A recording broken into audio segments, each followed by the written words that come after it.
for 26 constituencies, and this is a motion that will be moved by the chairperson, Decentralized Funds Accounts Committee, Honorable Gideon Mulyungi, and the member will be seeking the House to adopt this report that is touching on 26 constituencies in the counties of Mombasa, Kilifi, Kwale, Taita Taveta, Lamu and Tana River for the financial years of 2013-2014, 2014-2015 and 2015-2016. And this report was laid on the table of the House on Tuesday, the 25th of April, the year 2023. So this is a motion that members will this afternoon be considering the reports of the Auditor General on the financial statements for the National Government Constituencies Development Fund, commonly referred to as NGCDF, for 26 constituencies that are based in the county of Mombasa, Kilifi, Kwale, Taita Taveta, Lamu and Tana River. The report of the Kenyan delegation to the Parliamentary Dialogue on United Nations Convention Against Corruption and Global Parliamentarians Against Corruption Annual General Meeting is a motion that will also be moved this afternoon on the floor of the National Assembly chambers.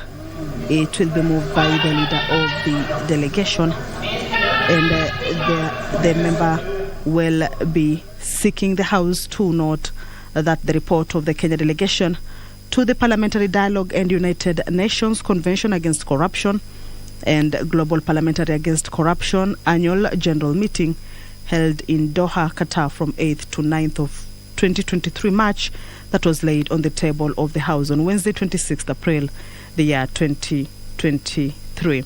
Well, the Speaker of the National Assembly, Honorable Dr.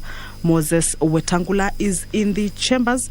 He will be presiding over this afternoon sitting. Allow me to hand you over to this live broadcast that is brought to you by the Parliamentary Broadcasting Unit in partnership with KBC. Good afternoon. Waheshimiwa, tuombe. Ewe Mwenyezi Mungu, ambaye kwa hekima na wema wako umetoa nyadhifa za viongozi na mabunge kwa ustawi wa jamii na utawala wa haki wa wanadamu, twakusihi utazame kwa neema nyingi sisi watumishi wako ambao wameridhika kutuita ili tutekeleze shughuli muhimu za jamhuri yetu. Twakuomba uteremshie baraka zako sisi tuliokutanika hapa na tujalie tuyatende na kufikiria mambo yote yatakayofikishwa mbele yetu kwa njia ya haki na uaminifu, ili utukufu na sifa zako ziendelezwe na ili kustawisha amani, ufanisi na heri ya nchi yetu na wale ambao haja zao umezikabidhi mikononi mwetu. Amen.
Sergeant, you may ring the division bell. Okay.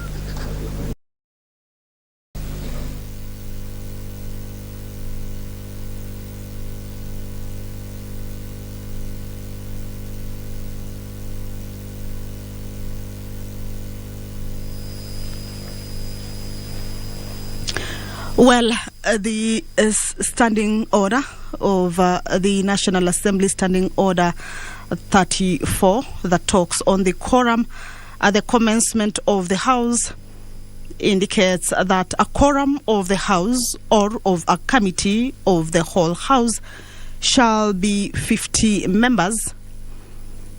And 2 of 34 says if there is not a quorum present when the chair is taken, at the time appointed for a meeting of the House, immediately after the saying of the prayer, the Speaker shall order the bell to be rung for 10 minutes. So what the Speaker has just directed is a 10-minute quorum bell. This is to enable the House achieve its requisite quorum at the commencement of the House, and this is 50 members.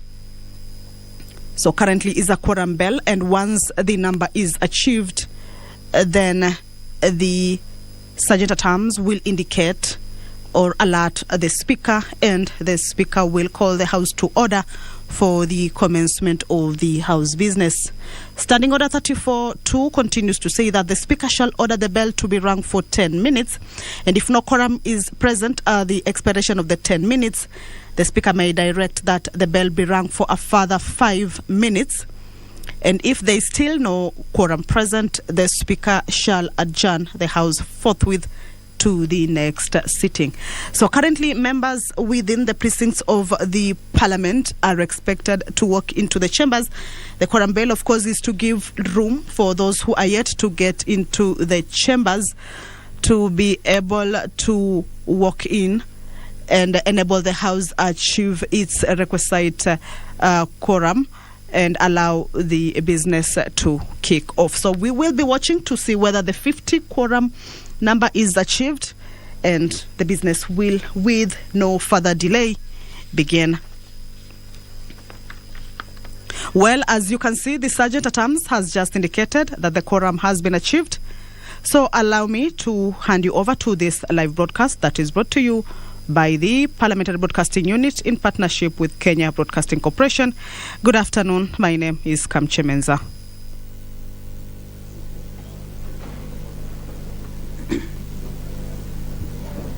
Order number 1, administration of oath. Order number 2, communication from the chair.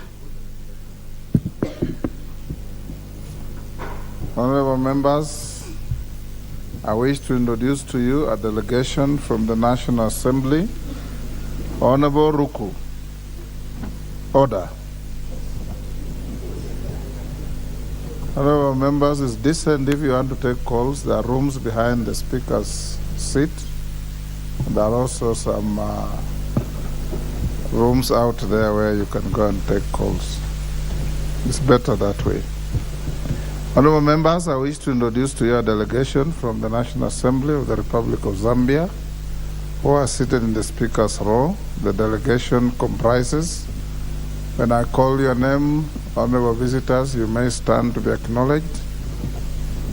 The Honorable Tuambo Elvis Mutinta, MP, delegation leader.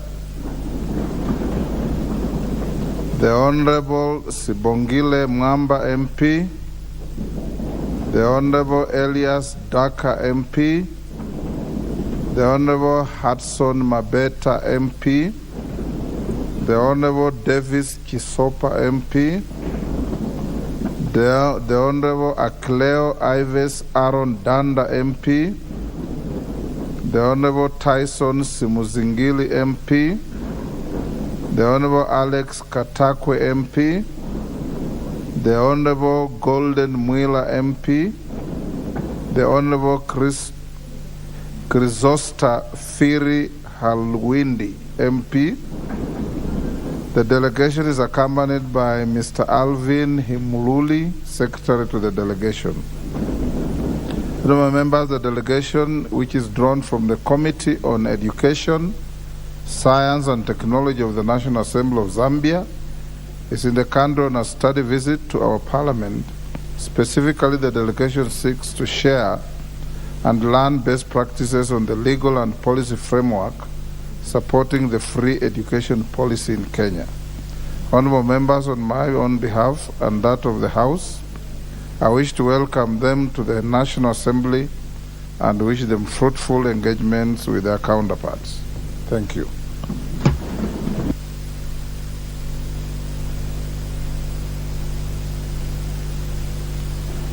Next order.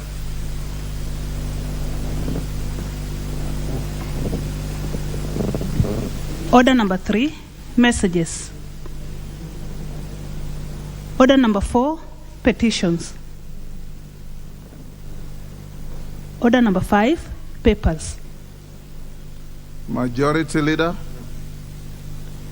Thank you, Honourable Speaker. I'd like to lay the following papers on the table of the House today, Tuesday, 2nd of May, 2023. 1. Estimates of revenue and expenditure for the state corporations of Government of Kenya for the financial year 2023-2024 from the National Treasury and Economic Planning. 2. Judiciary's expenditure estimates for the financial year 2023-2024 and the medium term, and the following accompanying documents from the Chief Registrar of the Judiciary. A. Program Performance Report, PPR, for the financial year 2019-2020 to 2021-2022. B. Medium-term Expenditure Framework, MTF, Budget Report for the financial year 2023-2024 to 2025-2026. C. Program-Based Budget for the financial year 2023-2024 to 2025-2026. And D. Expenditure Estimates for the financial year 2023-2024, 2025-2026, Recurrent and Development. 3. Budget Estimates for the financial year 2023-2024 from the Judicial Service Commission, Vote 2051. 4. Annual Reports and Financial Statements for financial year ended 30th June 2019 from the University of Nairobi. 5. Reports of the Auditor General and financial statements in respect of the following institutions for the year ended 30th June 2022. A. National Drought Management Authority. B. Kenya Technical Trainers College. C. National Biosafety Authority. D. Kenya Meat Commission. E. Northern Waterworks Development Agency. F. Kenya Deposit Insurance Corporation. G. Deposit Insurance Fund, the Kenya Deposit Insurance Corporation. H. Staff Mortgage and Car Loan Scheme, and Kenya Deposit Insurance Corporation. I. Technical University of Mombasa. J. Bandari Maritime Academy. And K. Kenya Industrial Research and Development Institute. Thank you, Honourable Speaker. Thank you, Honourable Majority Leader. Honourable members, have a short communication on guidance on consideration of the budget estimates for financial year 2023-24.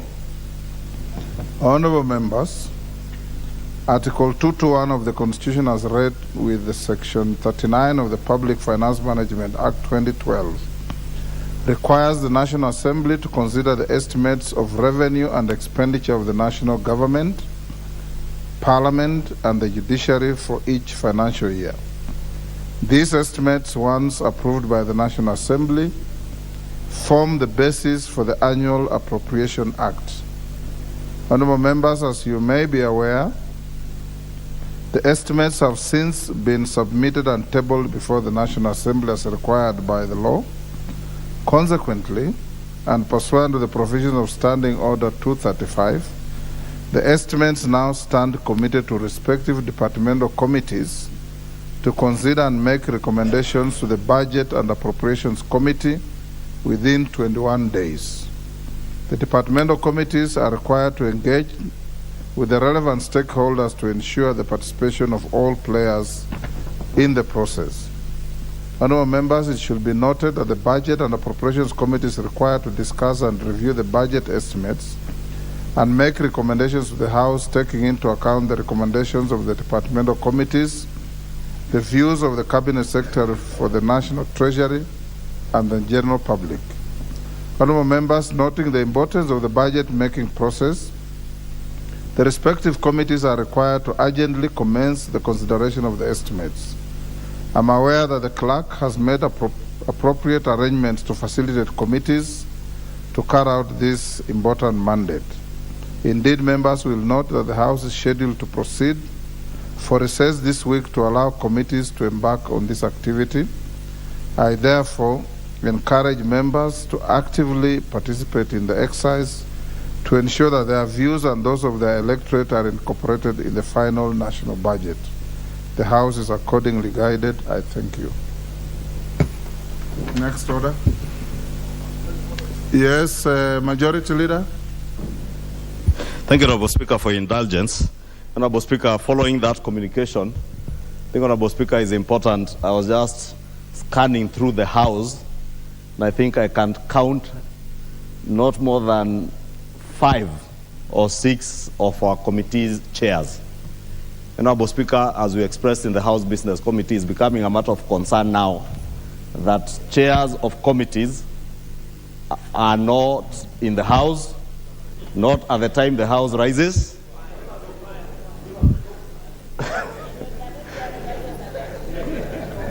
And Honorable Speaker, I think it is important that we do communicate on the floor the discussion we had in the House Business Committee, that if a chair of a committee is not in the House, the bare minimum, the vice chair must be in the House at the time the House is rising. Honorable Speaker, following that communication, the budget estimates processing is the most important business that we have in this session of Parliament, and it's a matter of concern that the chairs, especially of departmental committees, will be charged with processing these estimates, are not even in the House at the time you are making that communication, Honorable Speaker. And I really just wanted to take that this opportunity to implore on the chairs again, as much as we have another meeting, as I did indicate in the House Business Committee, but it's good for the general membership of the House to take charge of their committees and ensure their full participation in checking the budget estimates, because this is the most important business of this House. And unlike even our sister House in the Senate, Honorable Speaker, we are charged with that rare privilege to be the House, the budget-making House. And it is indeed a great honor and privilege to serve, to oversight government and the budget, and we must make use of the long recess. Honorable Speaker, it is a long recess, but it is usually the most busy working recess that we have, unlike the recess that we recess in December, that is longer and one to rest. This is usually a working recess, and I really want to implore on the membership of the House across the political divide to avail themselves during the recess in committees to process the budget estimates. Thank you, Honorable Speaker. Honorable members, take that intervention by the Majority Leader very seriously. As Chair of House Business Committee, in fact, the Majority Leader is more polite than he was in the House Business Committee. He took a very strong view of chairmen and vice chairmen of committees who take a full week without stepping in the House. Yet your first duty is to this House. And I remember him saying that every choice has attendant consequences. I don't know what he meant. But members, you are advised, particularly chairpersons and your deputies. If you all attend the House, this House will never have a quorum hitch. And we hope and expect that you will adhere to what your leader is saying. And I hope the leader is also not issuing empty threats so that the House can have a proper quorum. Next order. Yes, Chepkonga. Mr. Speaker, I thank you very much for your communication and the Majority Leader's very serious observation. Are you also a chair? Yeah, I'm a chair, Mr. Yes. Speaker. Mr. Speaker, I have noted also this with some concern. You know, while I was a commissioner with the Parliamentary Service Commission, we obligated all the members of staff to sign something called performance contracting. You know, all chairs should know, and vice chairs should know, that they are on performance contracting. It is a shame that we expect members of staff to have different performance standards as opposed to that of the leadership of the House, Mr. Speaker. I was in the 11th Parliament. I hardly remember a day in which the bell was rung at 2:30.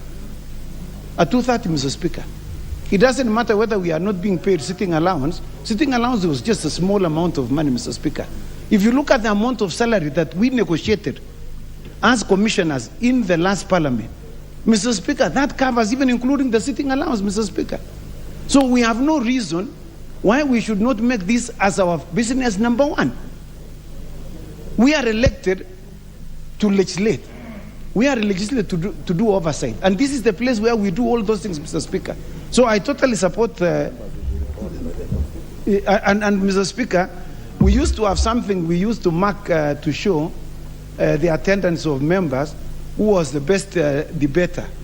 In the 11th Parliament, Mr. Speaker, I was defeated only by Wamalwa. I was number 2, Mr. Speaker.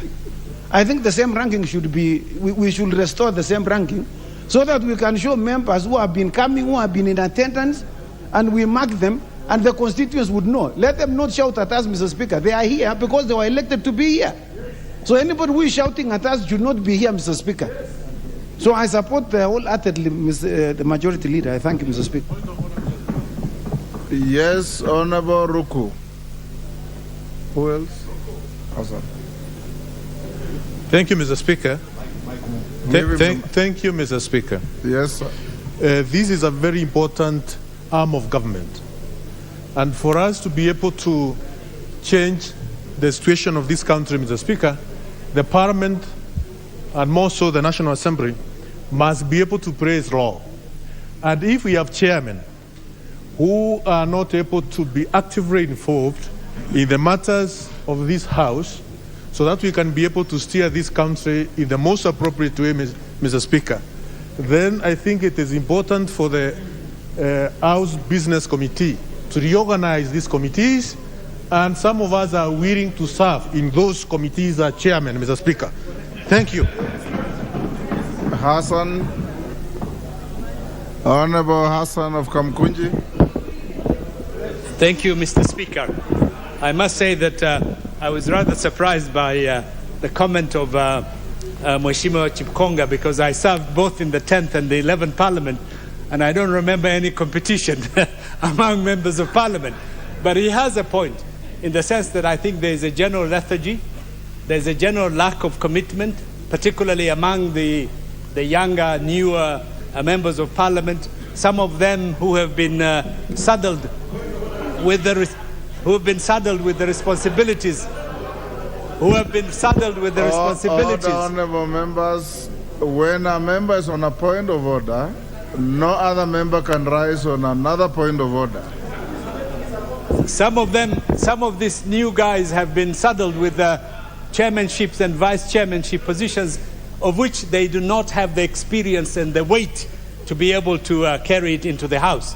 But the other thing also, Mr. Speaker, is that I find that we are not getting enough feedback on the questions and the statements that we raise here in Parliament, which is a little bit disappointing, because one would expect that the chairpersons and the vice chairs would be running around to make sure that, in fact, the issues that are raised here are responded to in timely manner. And most of the time they are completely absent from this House. So I think you should send them a very strong message, because they have a responsibility to be here, to listen to what is happening here, and to respond to members' requests relating to the committees that they chair. Thank you, Mr. Speaker. Thank you. I honestly don't want to escalate debate on this. McLeod, what is the problem? Are you also a chair of a committee? Mr. Speaker, I am ready to be a chairman of a committee or a vice chair, because I am loyal to the business of this house, because that is what the people of Baringo North sent me to come and do here, Mr. Speaker. And it is also wrong for the Honorable Kamukunji to impute members that new members have no knowledge and experience. Has he checked our background, where we went to school and what we have been doing? We could be even more experienced than the other members who have been here, who are unable. The fact that they are not attending and they are vice chairman shows that they are incompetent. And we support our majority leader to replace them and give us an opportunity to serve this country. Thank you, Mr. Speaker. DK. Yes, member for Soy.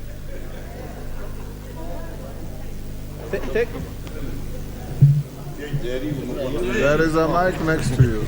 Okay, thank you, Mr. Speaker. I think it is very wrong for the member of parliament from Kamukunji to impute improper motive and say that the new members need to be coming here to learn. If there are members that have been coming in this house religiously, are the new members. It is only that we are always not given the opportunity and the chance to speak in this house. So when you are not given the chance to speak in this house, you have so many other business that you can do. But I can assure you, Chair, if we are given opportunity, we shall be in this house religiously every time there is the business of this house. So it is very improper for... Sorry, you are not right. Members come to this house. You know, we are so many. Not everybody can speak every day. And the same way as you are speaking, the rest of your colleagues are listening to you. You also have a duty to listen to those who are given an opportunity to speak. I do not know of any other duty you have when the House is sitting other than being in this chamber. If any member is going to hawk some wares out there at the expense of being in the House, then you are letting down your electorate. I encourage each one of us, honorable members, when the House is sitting, there is nothing better than being in this House. You are free airtime, you are televised, you are given publicity, your constituents are watching you on YouTube, they're watching you on their telephones, they're watching you on TV, and assessing you for the next assignment. Yes. So I encourage you, honorable members.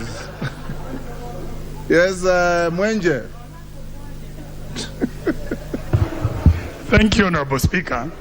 I just want to note that the Honorable Member for Kamukunji did not say that first-timers and new members. He might have used the term some, and there are some who have failed us. And I want to agree with my colleagues on the other side that they should be given those positions. But I also want to encourage the leader of majority that the people who are failing you are your members. We are here, they chair the committees. So share them with the members who are there, and when you're done, we are seated here. You can give me a departmental committee, I'll not let you down. Thank you, Honorable Speaker. Honorable Mwenje, there are also chairmen and chairpersons on your side of the House who are not here. Yes. Njeri, you will be the last. Honorable Speaker, thank you. I want to correct the Honorable Member for Kamukunji. We are young members, we're here, Honorable Speaker, and perhaps correct my colleague that we also get a chance to contribute to this House. I'm one of the young members who have been contributing on this floor. And Mr. Speaker, there are no people to learn from. So I don't know what the old members are telling us, that we should be here to learn when they're not even attending. And we are ready to take the leadership of those departmental committees. Young members are ready, and we will always be here to support the agenda of the House and represent our constituents. Thank you, Mr. Speaker. There is a member waving his hand uncontrollably. Who is he? That is the women rep Kisi. Yes, Mheshimiwa? Mike. You have it. Okay. Thank you, Mr. Speaker. When we come to Parliament, Mr. Speaker, we leave everything back, like being new member, being old member. That's why all of us probably are even in the same salary scale. We articulate issues depending on what ails us, not how long you've been in Parliament. we should not use that thing of your new member, you've not been here, in order to share any committee. When you look at me, Mr. Speaker, I'm very capable. That's why I share issues that affect Kisii County, issues to do with FGM, which we've not been hearing for a long time. So, Mr. Speaker, we are very capable and ready. What we need is that opportunity. Thank you very much, Mr. Speaker. Thank you. We'll leave it there. Honorable members, order. Majority Leader, take your seat. Honorable members, take your seats. Honorable Maluli Njendi, that is not where you should be. Take your seats so that we have order in the House. Honorable Women Rep for Kisii and those members who are new, there is no harm in being called a newcomer. Definitely, even within the rank and file of Parliament, we have veterans, we have the fathers and mothers of the House, we have ranking members, and we have fresh men and women. There's absolutely no harm in even comparable jurisdictions. They will always have ranking members versus new arrivals. What is important is what you do with the space you have in this House. So I encourage you. I've seen you, the lady from Kisii, you are very active. And I encourage others to be active. But don't be embarrassed to be called a new member, because you are a new member. It's not a... So the member for Kamukunji was not out of order at all. Next order. Order number 6, notices of motion. Do we have any? Yes, Honorable Caleb Amisi. I'm here, Bwana. Honorable Caleb Amisi. Thank you, Mr. Speaker. Honorable Speaker, I beg to give a notice of the following motion, that aware that the first aid training is a key component of emergency medical response, EMR. Further aware that first aid response promotes a safer and healthier community by reducing accidents and injuries. Noting that lack of first aid training and skills among the general public has contributed to the aggravation of preventable injuries and accidents, which in some cases has led to loss of lives.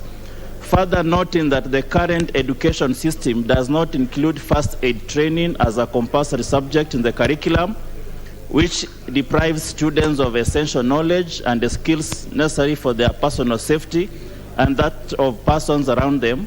Acknowledging that it is critical to equip students with the ability to assess and handle day-to-day emergencies in schools and at home. Now, therefore, this House urges the national government through the Ministry of Education to develop and implement a comprehensive first aid curriculum for schools across the country. Thank you, Mr. Speaker.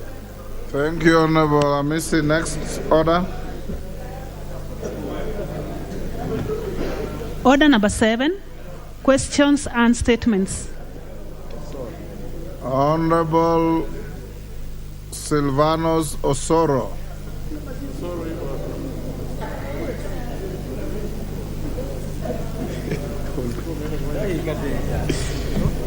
Thank you, Honorable Speaker.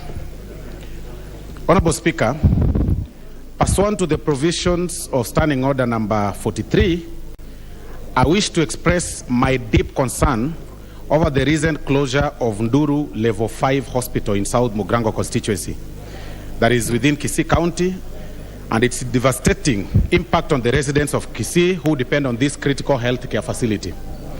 Honorable Speaker, it is disheartening to note that Nduru Hospital, which was built by the government in partnership with the World Bank, has been closed for almost 3 weeks, causing immense suffering to the people of Kisii County.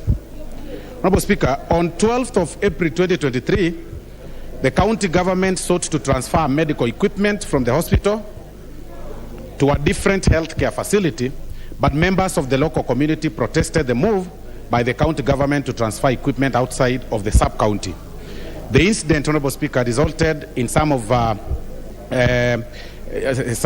personnel being injured and subsequently led to the closure of the hospital due to safety concern. As a result, the other medics at the hospital were instructed to down their tools and the facility was indefinitely closed. Honorable Speaker, whereas the national government acted swiftly in restoring security, the hospital remains inoperable. This has adversely affected the most vulnerable who have a difficult time accessing healthcare services, being the only hospital within the sub-county.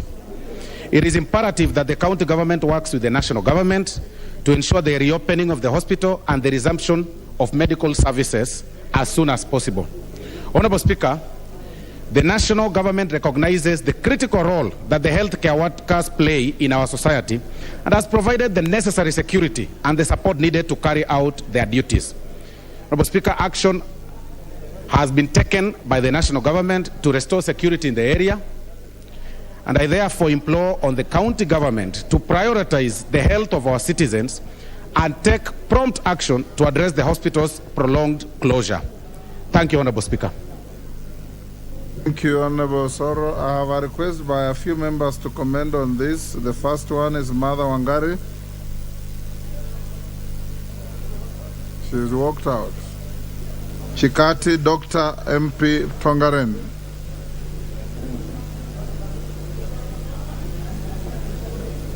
Give him the mic. Thank you, Mr. Speaker. Mr. Speaker, the fact that one is a governor does not give him permission to move equipment haphazardly from one hospital to another or from one health facility to another. We've had cases where governors remove facilities from hospitals without consultation and without public participation. Mr. Speaker, in my own county in Bungoma at Ndal Hospital, equipment that were brought by some donors to that hospital were removed and taken to another hospital without the consent of the public, which is the beneficiary of that facility. And therefore, what is going on in in Kisi, in Mugirango, is what should be really discouraged completely as an activity which will not be undertaken by the governors. I wish to recommend to you, Mr. Speaker, that you direct the health committee to visit the hospital, the Saidi hospital, come up with findings and recommend appropriate action against that governor and restore that equipment to that hospital. Thank you, Mr. Speaker. Kaitani Marianne, sorry. Aldai. Thank you, Mr. Speaker. I rise to comment on the closure of this hospital, Nduru Hospital. And one thing we need to appreciate is that the Constitution is very clear in terms of the functions of a county government and the functions of a national government. The functions of a county government requires that health services are provided to the people, and by closing a hospital, you are then denying those health services to the people of that particular area. Article 43 of the Constitution is very clear in terms of provision of economic and social rights, and especially giving high standards of health services. And if a county closes a hospital, then the people in that area will not be able to access services that are ideally supposed to be accessed by them, because the facilities and the resources have been provided. If security is required, and in this case we know that security has been provided for the area, the hospital cannot close. And I therefore feel that the county government has been negligent and decided to move medical facilities and force practitioners not to go to the hospital. We urge that this hospital be opened and the Health Committee of Parliament to investigate this matter and actually ensure that the services that these people of Nduru require get those services. I thank you, Mr. Speaker. Doris Donya. Women Rep Kisi. Thank you very much, Mr. Speaker. As we all know, health is very fundamental. A building is structured somewhere for doctors to work in and for patients to visit for treatment. Apart from what is ailing Nduru level 4, this could be a clear mandate to the health committee to visit all county hospitals and know what takes course. The issue of patients still sharing beds, Mr. Speaker, is very common. The issue of having less staff in our hospitals, very common. I've come to learn that in Kenya, when something blows up or it's aired through media, that is the time investigation begins and people of that particular area are assisted. So this thing of Nduru, when the health committee visits the area, they will know other things that ail hospitals, not only in Kisii County, but other counties in Kenya. Thank you very much. Thank you. I'll give the floor to Chepkonga. Honorable Chepkonga.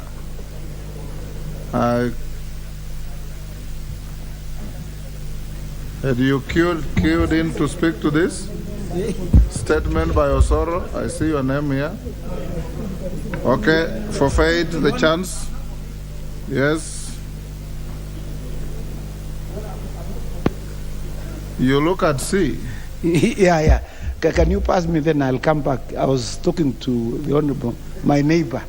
So he convoluted the last mind. One on that, Kalasinga Majimbo.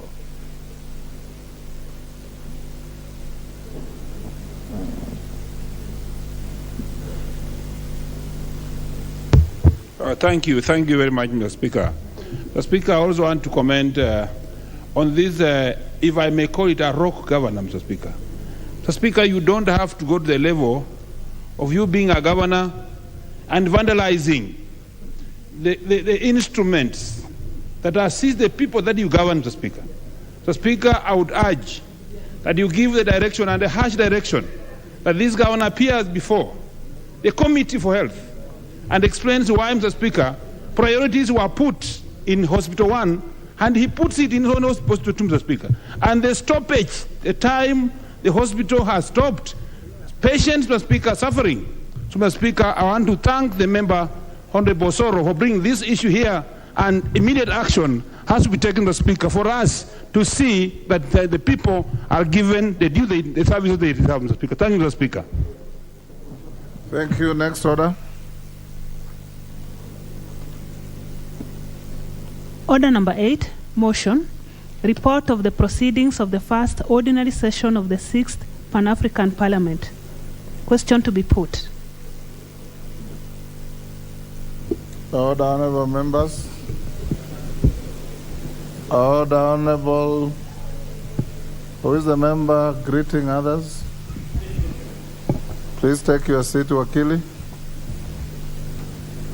Honorable members, we now put the question on order number 8, which is that this House notes the report of the Kenya Delegation to the Pan-African Parliament, PAP, on the proceedings of the first ordinary session of the 6th Parliament laid on the table of the House on Tuesday, 28th February 2023. As many as of that opinion say aye. Will those of the contrary opinion say nay? The ayes have it. Next order. Order number 9, motion, consideration of the reports of the Auditor General on the financial statements for the National Government Constituencies Development Fund for 26 constituencies. Chairperson, Decentralized Funds Accounts Committee. Is that Honorable Mulyungi? You have the floor. Thank you, Mr. Speaker. Honorable Speaker, I beg to move that this House adopts the report of Decentralized Funds Accounts Committee on the consideration of the reports of the Auditor General on the financial statements of the National Government Constituencies Development Fund for 26 constituencies. in Mombasa, Kilifi, Kwale, Taita Taveta, Lamu, and Tana River for the financial years 2013-2014, 2014-2015, 2015-2016, laid on the table of the House on Tuesday, 25th April 2023. Mr. Speaker, sir, oversight over national revenue and expenditure is amongst the roles of the National Assembly as stipulated under Article 95(4)(c) of the Constitution of Kenya 2010. Further, Article 226(2) of the Constitution provides that an Act of Parliament shall provide for the designation of an accounting officer in every public entity at the national level who is accountable to the National Assembly for its financial management. In addition, Article 2298 mandates this House to debate and take appropriate action on audit reports from the Auditor General. In fulfillment of these constitutional provisions, the National Assembly Standing Order number 205B established the Decentralized Funds Accounts Committee, DFAC, whose mandate is to examine reports of the Auditor General of the National Government Constituencies Development Fund, among other funds like GAF.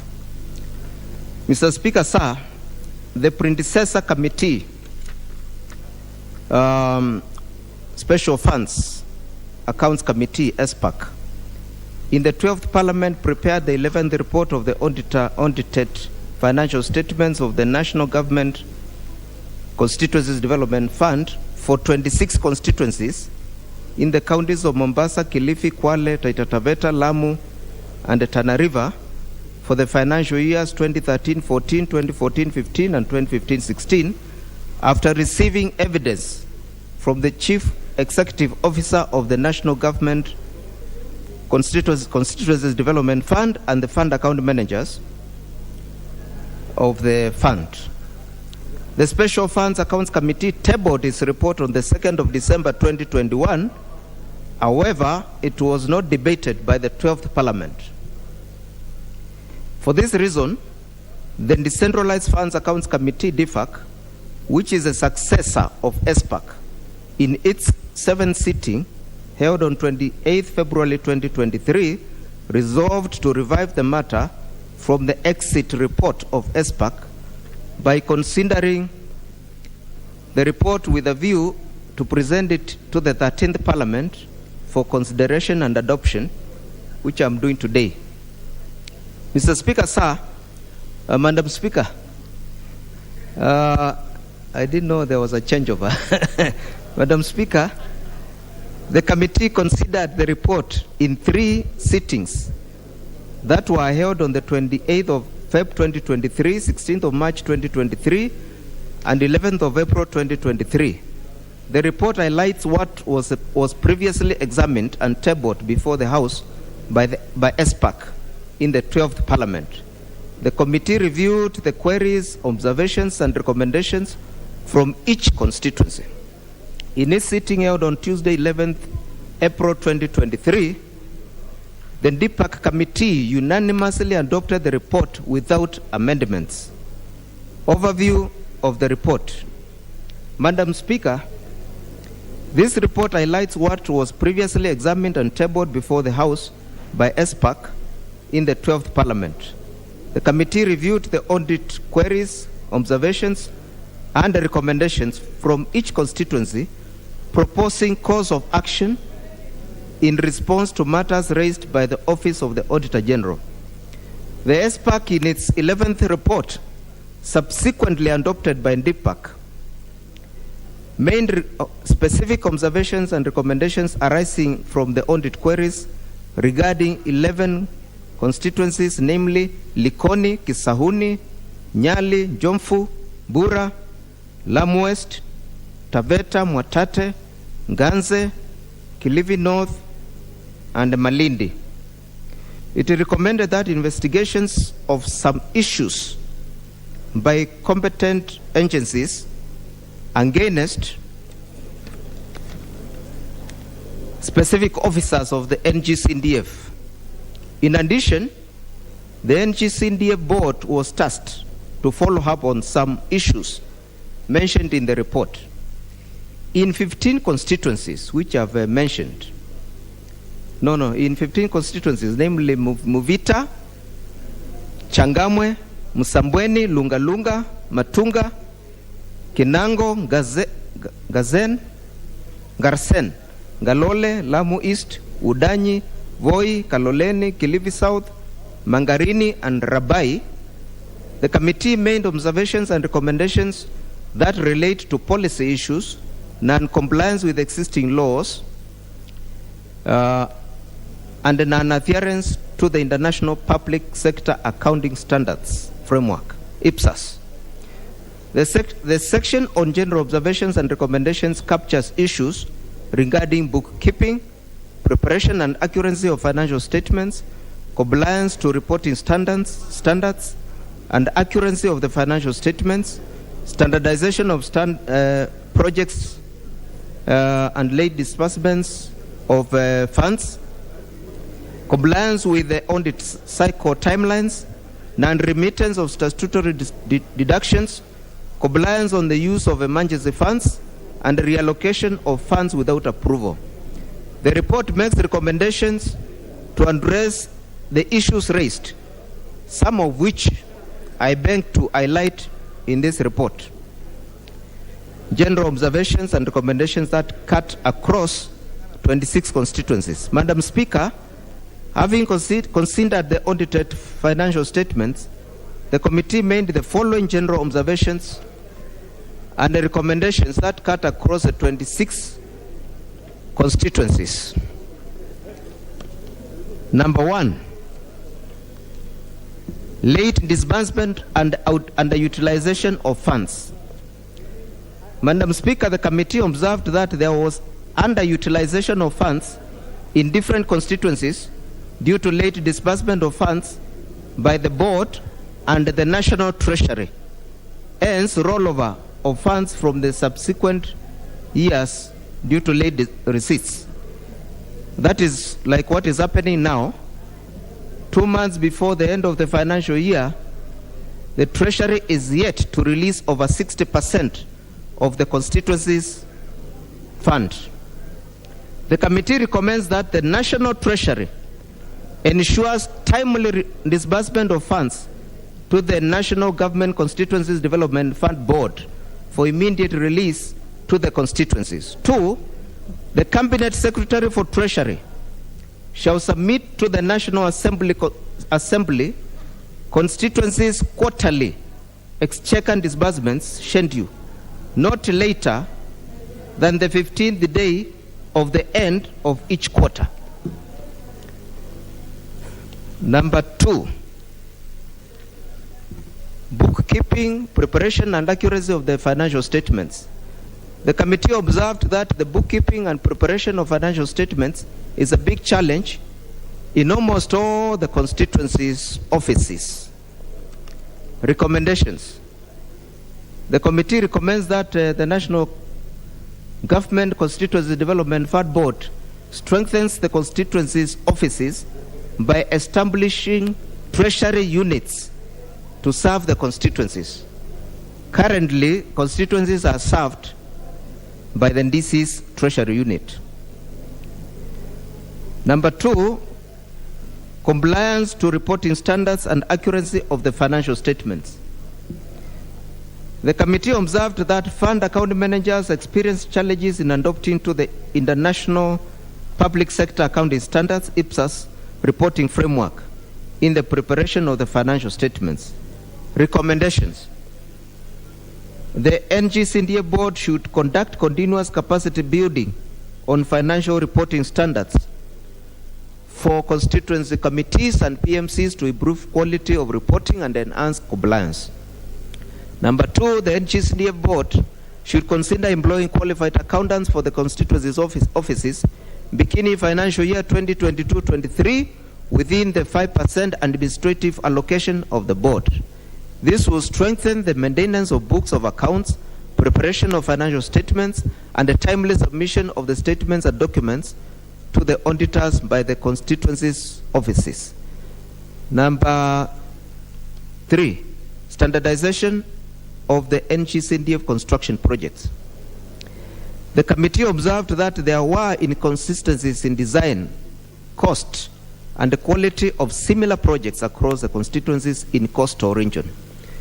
This creates a challenge in determining the value for money, since the cost of construction and the designs are not similar. Further, there is no policy guidelines and cost estimates provided by the NGCDF board to guide the CDF committees and PMCs in undertaking similar projects in their constituencies.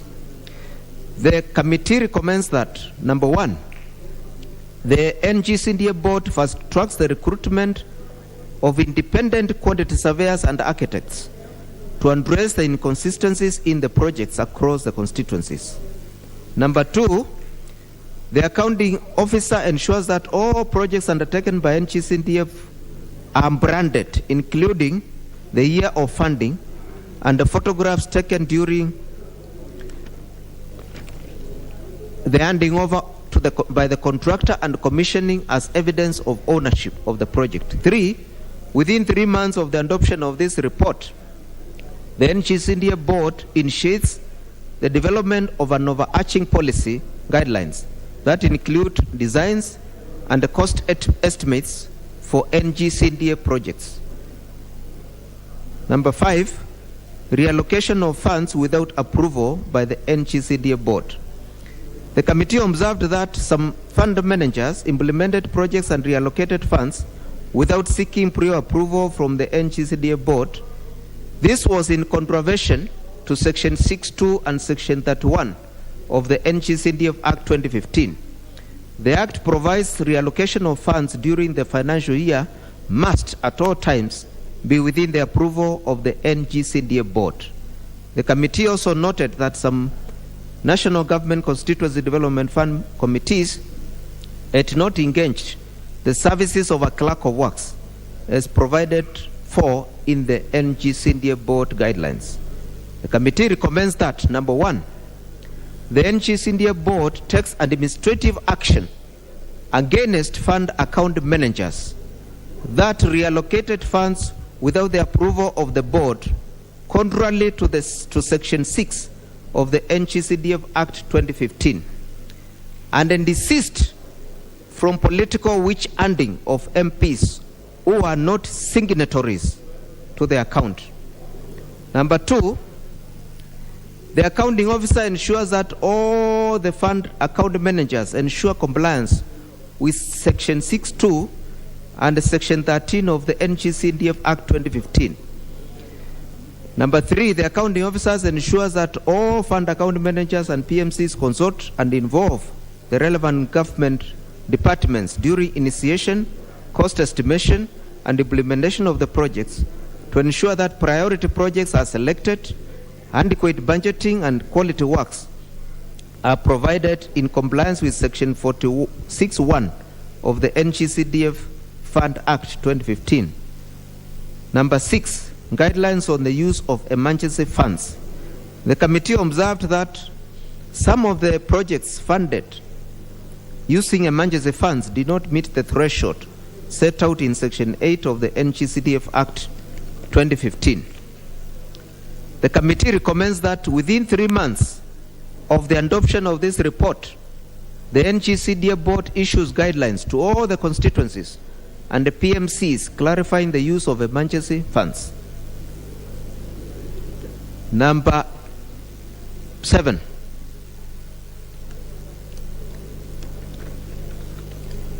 non-remittance of statutory deductions. The committee observed that some fund account managers failed to file and remit various statutory deductions such as NHIF and NSSF as required by the law. The funds paid penalties for non-compliance.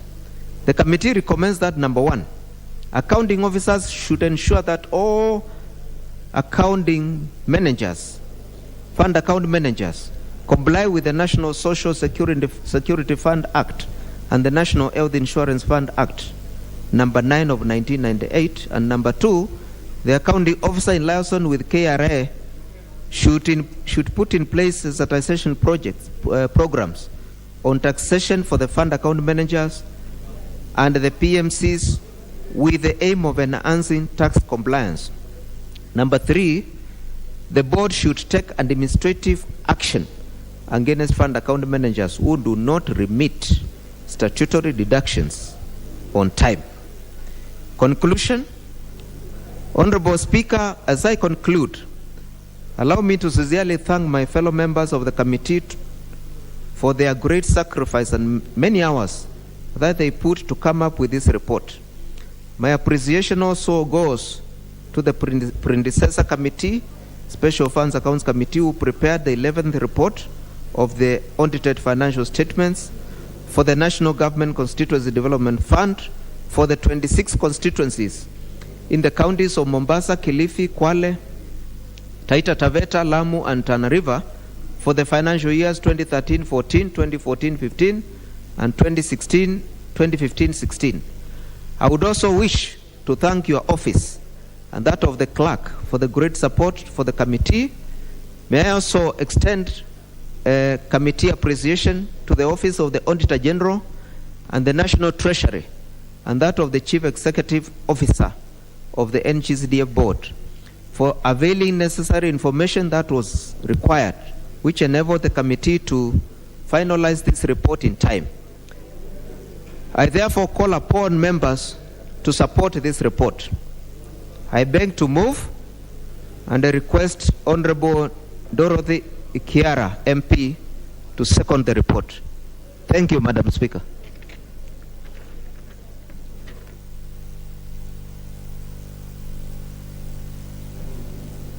Proceed. Give her the mic. Have the mic. Thank you, Madam Speaker. Honorable Speaker, I rise to second the motion on the financial statement for the National Government Constituency Development Fund. Madam Speaker, having considered the audited financial statement, the committee made the following general observation and recommendations that cut across the 26 constituencies. 1. Bookkeeping preparation and accuracy of the financial statement. The committee observed that the bookkeeping and preparation of financial statement is a big challenge in almost all the constituency offices. Further, the fund account managers face challenges in submitting supporting documents to the auditors on time because the documents are usually in the custody of the sub-county accountants, formerly district accountants. The sub-county accountants are required to sign the financial statement as per the templates issued by the Public Sector Accounting Standard Board.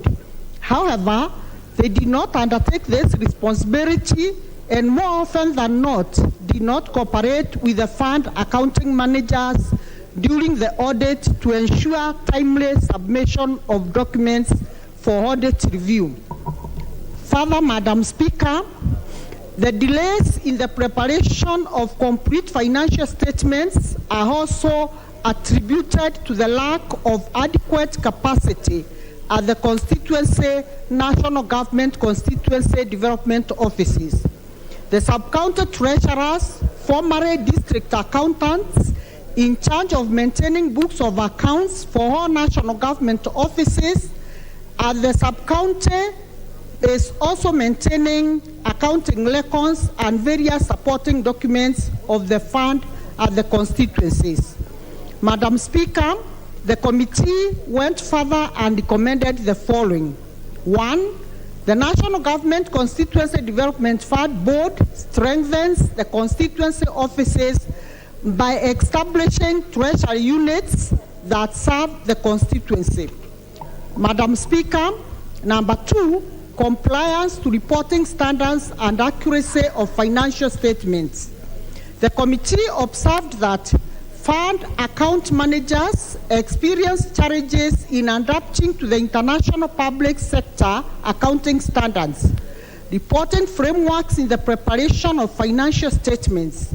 The committee also observed that the Public Sector Accounting Standards Board reviews the international public sector accounting standards periodically to take into account emerging issues and confirm the best accounting practices. The committee found that some fund account managers experienced challenges in the application of those standards while preparing financial statements as evidenced by the audit matters. Finally, Madam Speaker, the committee recommended that the National Government Constituency Development Fund Board should conduct continuous capacity building on financial reporting standards for constituency committee and the PMCs to improve the quality of reporting and enhance compliance. Madam Speaker, I second and thank you.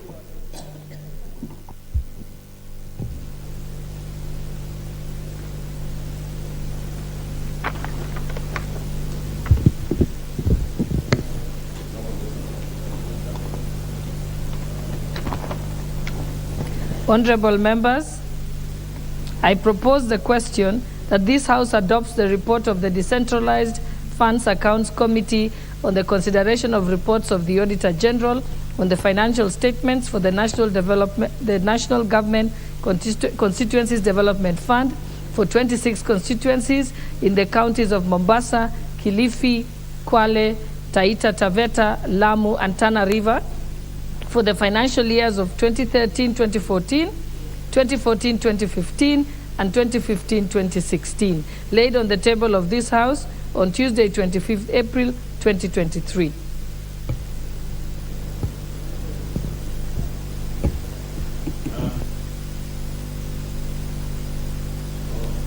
No, it's not put.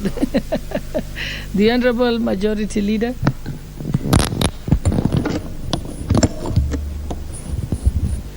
Thank you, Honorable Speaker. I rise to support this report by the Committee on Decentralized Funds, the Decentralized Funds Accounts Committee. Honorable Speaker, let me begin by thanking the Chair, the Honorable Muliungi, for this very timely report that covers, I think, almost 10 counties, I think 5. But Honorable Speaker, 6 counties actually, and quite a number of constituencies, almost close to 30 constituencies.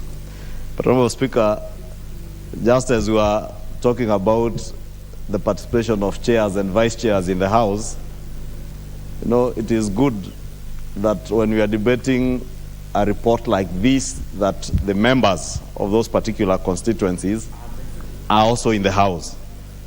Honorable Speaker, I understand, like now I see the first, on page 11, the first issue is from the member, the constituency of Likoni in Mombasa County. Honorable Speaker, you may understand that the member for Likoni might be busy elsewhere, but I think the people of Likoni constituency elect us, and not just Likoni, the people of Kenya elect us as members of parliament to come represent them, but more importantly, to oversight government on their behalf. And the national government constituency funds are funds of the national government, implemented, Honorable Speaker, by committees, the project implementation committees, under the stewardship of the fund account managers. That is why, Honorable Speaker, you will find many a times, you find the media getting excited whenever an issue touching on CDF is prosecuted, even in a report like this. And many people imagine that this is a matter you can persecute and prosecute the member of parliament for that particular constituency on. Whereas we bear the bigger responsibility of oversight in these funds, we as members of parliament are not the implementers of projects. And therefore it's rather important that when reports like this are in the House, the member of parliament who is charged with the responsibility of oversighting these funds on behalf of the people of the constituency they are elected in are here, Honorable Speaker, to speak to the issues that have been raised by the Auditor General and looked into by the committee of this House that has interrogated all these reports, Honorable Speaker. And I must say it's rather embarrassing and shaming that a number of us have found it better to be out there in the streets in Maandamano, I don't know over what, Honorable Speaker, demanding we open servers that the people in the streets have no keys for, well as we should be demanding that the money that was allocated to your constituency is properly utilized for the benefit of your constituents. But you have abdicated that responsibility and gone to the streets, Honorable Speaker. And therefore, we must encourage the members, Honorable Speaker. And if you allow me, because it is all the constituencies in Mombasa County, Honorable Speaker. I don't think I see any member from Mombasa County, even one, in the House today. Kwale County, Honorable Speaker. Again, looking around, I don't see a single member from the county of Kwale in the House. Tana River. Honorable Speaker, even before I go to Kilifi, the Honorable Mboko is asking even the member who represents Shakahola. He's not in the House, in Kilifi County. And it's true. The member for Malindi constituency is not in the House. And Magarini. And even Rabai. Only the member of Kilifi North was here. And Honorable Speaker, Taita Taveta County also. Lamu County, which has only 2 members of parliament. I think I've seen the Honorable Rueda was here and Honorable Mudhama or somewhere there. At least those 2 are there. And Honorable Speaker, we need to encourage all our members to be present. And going to the substance of the report, Honorable Speaker, for instance, and maybe clarifications I would be seeking from the chair and the mover of this report. If you look at the issues that were raised in relation to Likoni constituency, in the committee observations, the committee observes that the fund account manager provided a satisfactory explanation to the committee. But then when you go to the recommendations are saying that the accounting officer should, within 3 months of the adoption of this report, institute disciplinary action against the fund account manager for violation of the laid down procedures on payment of projects as per the CDF Act of 2013, repealed. And therefore, Honorable Speaker, I was just wondering, maybe the speaker the mover, the Honorable Muliungi, when replying, he would probably appraise the House as to why that seems to be contradictory. Because if the fund account manager provided a satisfactory answer to the issue that have been raised by the auditor, I would expect then the recommendation should not be adverse against the fund account manager. And I hold no brief for the fund account manager, but I am a believer as an accountant and as a former auditor, Honorable Speaker, in the right of reply and actual prosecution of issues in the right manner, especially when it comes to accounting issues, because accounting issues are, you deal with facts and figures, and therefore if the committee was satisfied with the explanation that was availed by the fund account manager, I do not think then the committee should recommending that the disciplinary action be taken against that particular fund manager. And I must say I really don't know who the fund manager is. That's why I was saying I hope the member for Likoni would have been in this House today to tell us what are the issues. Honorable Speaker, many other issues have been raised in this committee's report relating to how our fund account managers manage the resources that have been dedicated to our constituencies. And I want to encourage all the members of this House to take time to offer meaningful oversight over your CDF monies. Because at the end of the day, as much as we are saying here, we are not the implementers of these projects. We bear responsibility as the people who oversight these resources. And the people back in our constituencies have entrusted us with that responsibility to provide meaningful oversight. And I really want to encourage members, please do not get involved with the day-to-day micromanagement of your NGCDF. Offer meaningful oversight.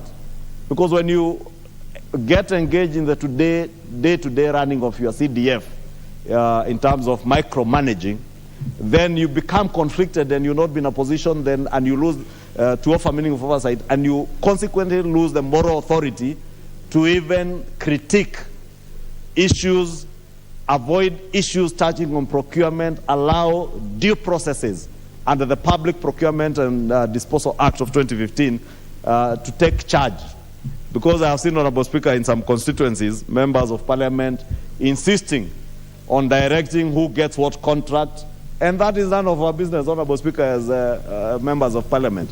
And I want to confirm, Honorable Speaker, for the time I have oversighted my NGCDF funds in Kikuyu, I have never had the opportunity, even at the time when I joined this house in 2013, when we sat in NGCDF committees, the then CDF committees, when we were patrons of CDF, I purpose not to ever sit in that committee to deliberate on procurement issues, and I purpose that I'll be there to offer meaningful oversight.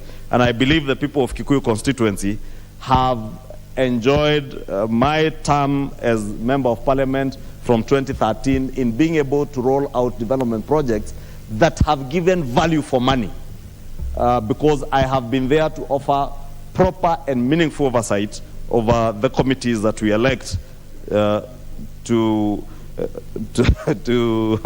implement these projects. And Honorable Speaker, the Honorable Chepkonga is reminding me that indeed in my first term in Parliament, Honorable Speaker, because of purposing to offer proper and meaningful oversight of NGCDF, the people of Kikuyu appreciated what I had done and elected me unopposed as the first Member of Parliament to be elected unopposed under the 2010 Constitution, Honorable Speaker. And I really want to encourage even our new members to learn from those of us who have been there and those who have been ahead of us, to ensure that your funds at the constituency are properly managed. And to ensure that is done, you can only do that if you offer oversight. And when you do not get involved into deciding what money goes to what projects, which contractor will get what classroom, what contractor, even with your carer funds, the constituency carer funds, allow the CRC committee and the CRC officers on the ground to implement projects without necessarily meddling, especially in the procurement processes. Honorable Speaker, we have seen many members of parliament being charged in courts over procurement issues that we should never involve ourselves in. And therefore, I want to encourage all members of parliament in this 13th assembly to ensure that what we are doing is in line with the NGCDF Act, is in line with our constitution. Let us offer our oversight role. Let us represent our people. And in representing our people in NGCDF matters, we begin by getting involved in the public participation exercises, which directs where you shall take your money to in terms of project implementation. Allow your people in the constituencies, because they have entrusted you as your leader, allow them the opportunity to propose projects and be there to moderate and offer leadership in the prioritization of those projects, but don't seek to be the one to always direct that this money must go to this village, because probably it's the village you come from or the village you have married from. Allow balanced implementation of projects across the constituency. Whether people voted for you or they did not vote for you, do not sideline any part of your constituency because you think you did not get enough votes from that particular area. Balanced development across the constituency pays off at the end of the day, and people will be able to see a difference between now when you are the member of parliament and probably the person you succeeded or your predecessor. Therefore, I just want to encourage members, Honorable Speaker, to also take time to review what your committees are doing. Take time to get involved. Don't send your fund account managers and your constituency office managers to give bursaries on your behalf. Be available on the ground to give out those bursaries. Do not allow your fund account manager and your constituency manager to be the ones to go and commission projects on your behalf. They will commission the next election before you commission your campaign for you or on your behalf. And we have seen instances where fund account managers, constituency office managers, succeed their members of parliament because their members of parliament were never available on the ground, and therefore the people get accustomed to the constituency office managers and the fund account managers being the ones doing the work, and they tend to believe it is the work, and they fail to understand that it is you who takes your time in this house to appropriate resources, adequate resources into NGCDF. And you are the one who oversights and ensures that those committees and even your fund account manager, your constituency manager, are indeed implementing projects that are in the interest of the people that have elected you. Honorable Speaker, I want to also ask particularly the members of these 6 counties to not only participate in Maandamano, because I know many of them are busy in Maandamano, but to take time.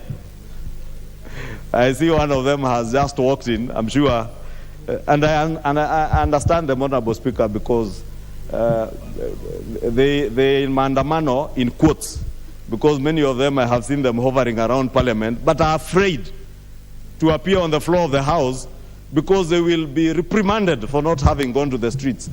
But I want to encourage them also to be strong leaders. If you do not believe in this chaos, if you do not believe in this anarchy, please be gentlemen like Honorable Mulyungi, who has taken time to be here to move this report, because that is what the people in Makueni elected him to do, to come and do in this House, Honorable Speaker. The people of Mwingi, Honorable Speaker, have elected the Honorable Mulyungi to come and do, and the people in the Decentralized Funds Committee have entrusted him with the leadership of that committee, and I indeed want to thank the Honorable Mulyungi. And I was trying to trace who is the vice chair of this committee, Honorable Speaker, because the Honorable Gertrude Mbeyu, who again is from Kilifi County, but is not even in the House, and is a vice chair. And these are kind of chairs and vice chairs we were talking about earlier. And I don't want to encourage members to do what they ought to do with chairs and vice chairs who are not available, either in their committees or their houses, but it is within our rights as members of parliament to also ensure there is proper oversight of our chairs and vice chairs in our committees. But let me just conclude by thanking the Honorable Mulyungi and the committee for the good work, and encourage all of us to take a keen interest on the ongoings of our NGCDF committees. Thank you. The Honourable Member for Ganze constituency, Honourable Charo Kazungu. Thank you, Madam Speaker. I want also to support this report by the committee as it has been presented here. I also want to support the recommendations, but there's an observation that I also wanted to make.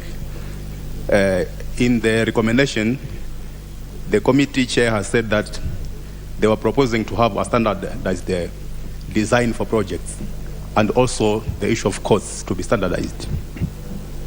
The problem is in Kilifi County, when it comes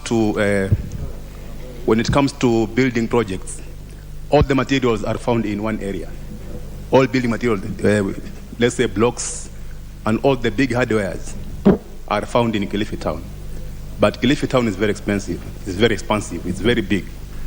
And if we say that we're going to standardize costs, it means that some contractors will not be able to do projects that are found in far-flung areas.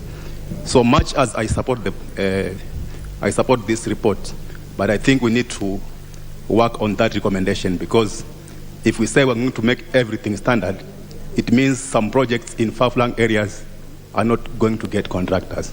Thank you, Madam Speaker. The Honourable Member for Bura constituency.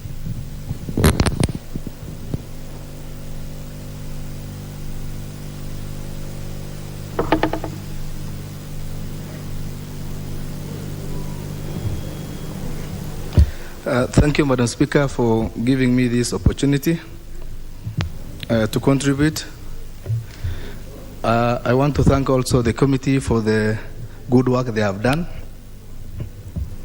And in that breath, I wish to correct the sentiments by the majority leader the blanket condemnation and the blanket assumption that any person who comes from that county is involved in the maandamano. I think I reported to this house earlier than the majority leader, but I just stepped out to go and get this important document. Having said that, the constituency, my constituency, Bura constituency, I have seen that there's one issue on the unauthorized withdrawals to the tune of 2.8 million. I have gone through the committee's observation and the recommendation by the committee. I wish to inform the House that it is prudent for us to ensure that there is value for money and there is proper evaluation of any project that is done. And one critical thing that we need to understand is that when I came into the office, I had a meeting with all involved to ensure that everybody who works in that constituency should ensure that they adhere to the rules and the regulations and play by it. But my observation within this 7 months in office is that the NGCDF board need to do proper education. And I am happy that after raising several concerns with them, at least I'm informed that next week they are doing some kind of training for officers. And that is very proper, because sometimes someone might be doing or might be working against the law without the knowledge of that person. So I ought to encourage, and I want to encourage the board to ensure that they properly invest in educating these board members. Because once a board member is illiterate or doesn't know about what is to do, he might be caught while doing what is not expected of the law. So I want to encourage the board to ensure that there is periodic education of the board members. So I wish to thank you, Mr. Speaker, sir. Thank you. The Honorable MP for Teso South, Mary Emasi.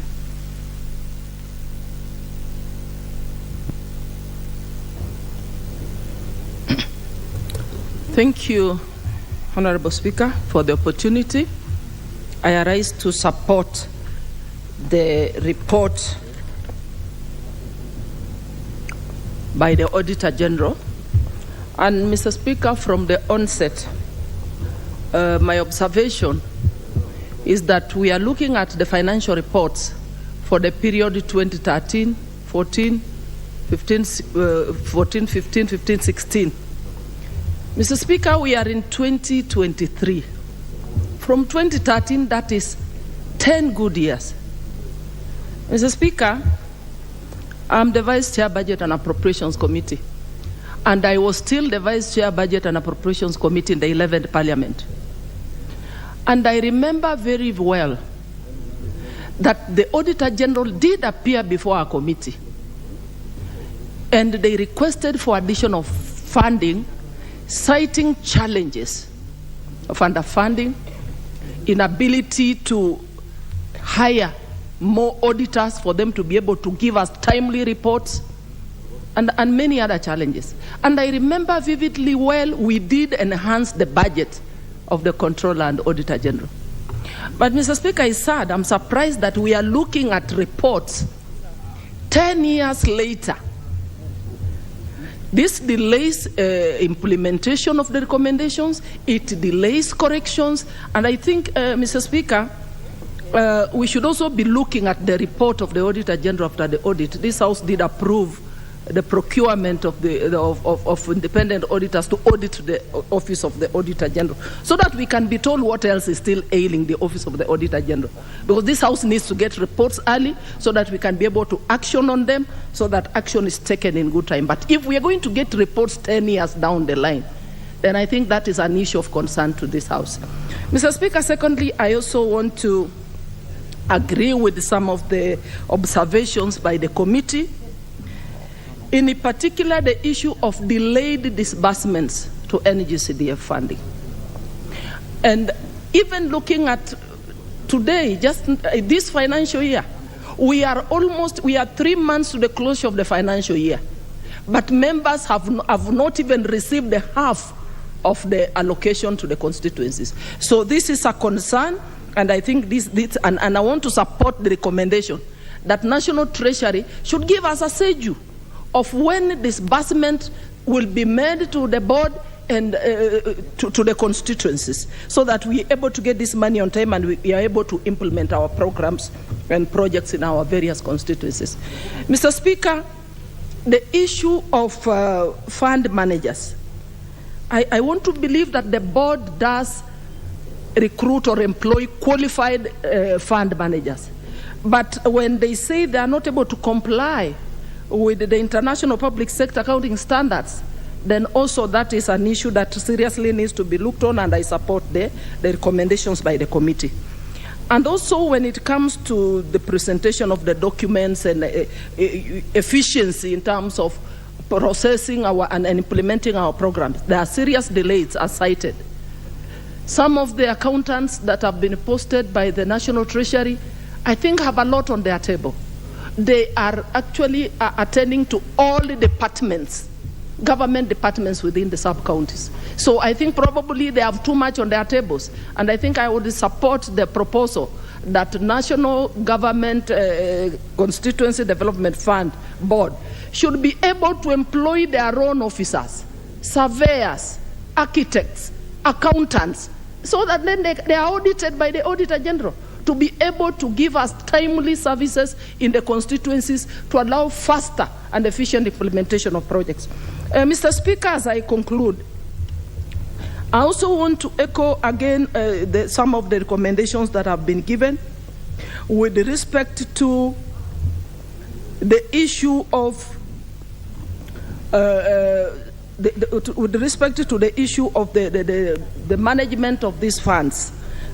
Mr. Speaker, the delays occasioned by the reasons that have been given actually have led to low absorption or sometimes non-absorption of the funds. If the funds are received late, then you have to carry them forward to the next financial year because of the delays occasioned by the reasons that have already been cited. Mr. Speaker, thank you for the opportunity. I support the report by the committee. Thank you.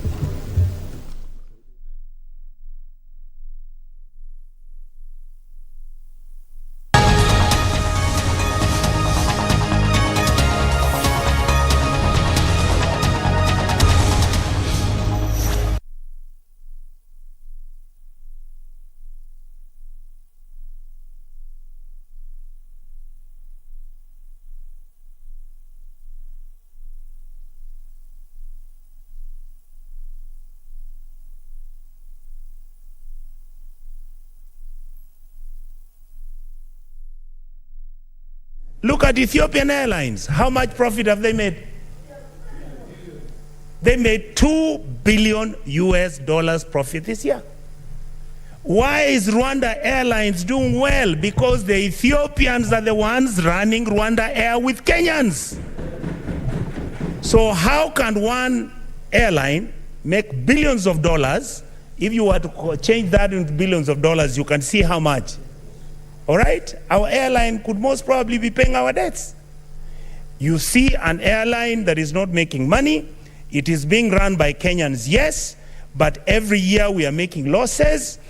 Mr. Speaker, this matter must be rested. Let us agree, this House, and I ask, especially Honorable Cherargei, you know you are on that side this time. We are on this side. You said you will talk about these guys, what they have done. Can you show Kenyans that you are brave enough to start disclosing the issues that are messing up our country. Let us go back to the state capture. Let us begin to look at the issues that are making our country not to move. You look at the airlines, same story. You look at Kenya Power and independent power producers, same story. You look at all these things, we know them. Mr. Speaker, I would like to say that as far as I'm concerned, I hope the committee will look at the issue with detail, with a tooth comb. Mr. Speaker, you know, look at the air controllers, the ones we have here at the airport. The system that we got initially was provided by the French. Then somebody went and brought an air controlling system that is owned by the Chinese. Everything is in Chinese. Those are the things. How that happened, Honorable Cherargei, I hope you will find out. If you look at the money that the Kenya Civil Aviation Authority has been handling, and I saw the president choose the board. I want only to tell him that, Your Excellency, you never put anybody who has even flown a plane. You never put even an engineer of aeronautics. All the people that the president has put there, most of them don't know the subject matter. So how are these guys going to interrogate what is happening at the Kenya Civil Aviation Authority and with our airport? Honorable Cherargei, I want to thank you. How did the Kenyan government sell our landing rights at Heathrow and nobody knew about it? When these agreements were being signed, who was there? Those are the things I hope that this committee will bring, and we sit here and look at them, because Kenyans are beginning to ask the questions. Is it so difficult for us to fix some of these things? Because, Mr. Speaker, my conclusion is, if we tackle 2, 3 of these issues and remove the cartels, the country will start moving in the right direction. Thank you, Mr. Speaker. Senator Chute. Asante sana Bwana Spika. Ningependa kumshukuru sana Senator Cherargei. Bwana Spika, maajabu, Ijumaa usiku nilitoka Mombasa nikija Nairobi, Kenya West.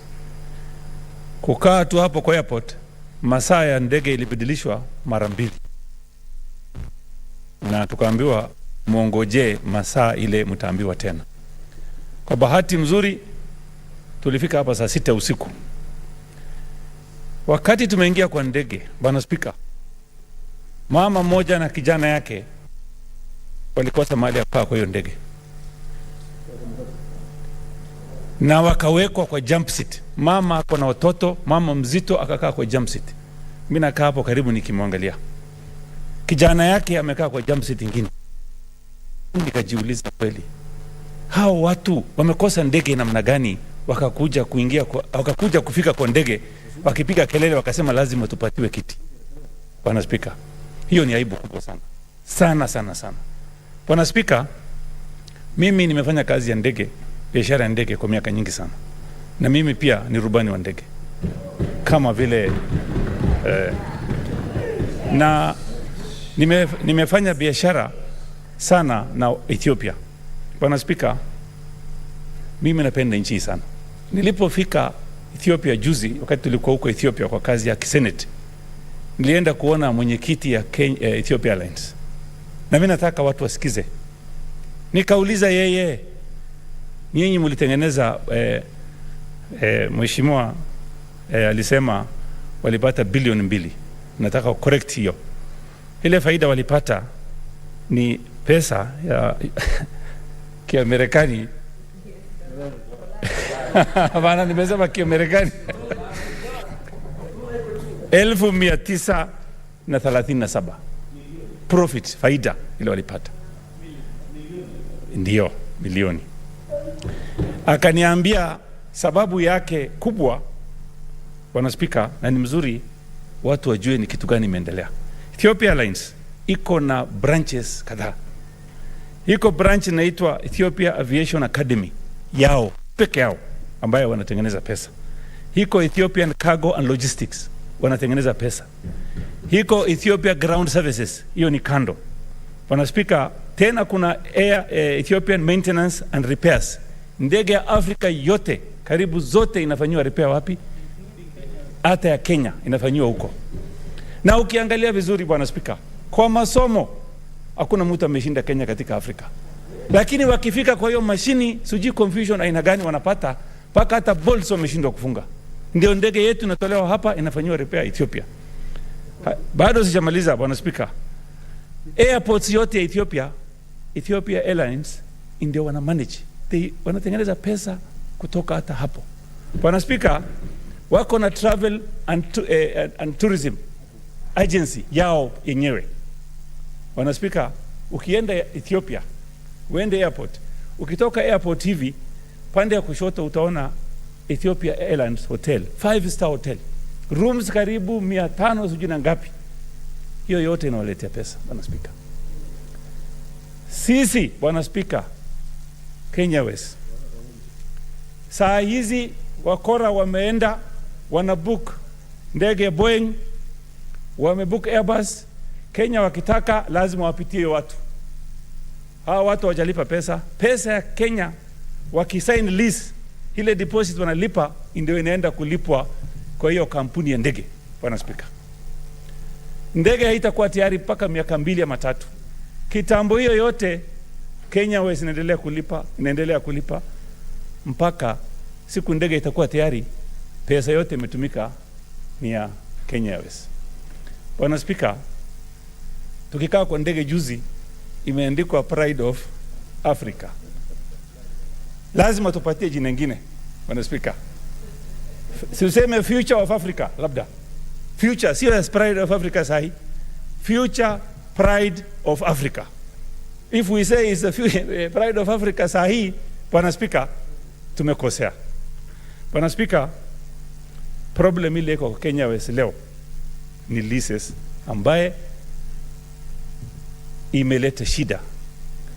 Na Bwana Spika, serikali ile iliyopita wamekuwa miaka 10 kwa kiti. Serikali ya Kenya Kwanza ambaye sisi tuko hapo sasa imebakisha karibu miaka 1, imebakisha mwezi 2-3. Bwana Spika, mimi nataka kusema hivi, hata baada ya miaka 5 ingine mimi sioni kama mabadiliko itakuja. Hata serikali ya KK haitaleta mabadiliko. Mimi nafikiria hivyo kwa sababu Bwana Spika, kuna cartels wamesign ma contracts.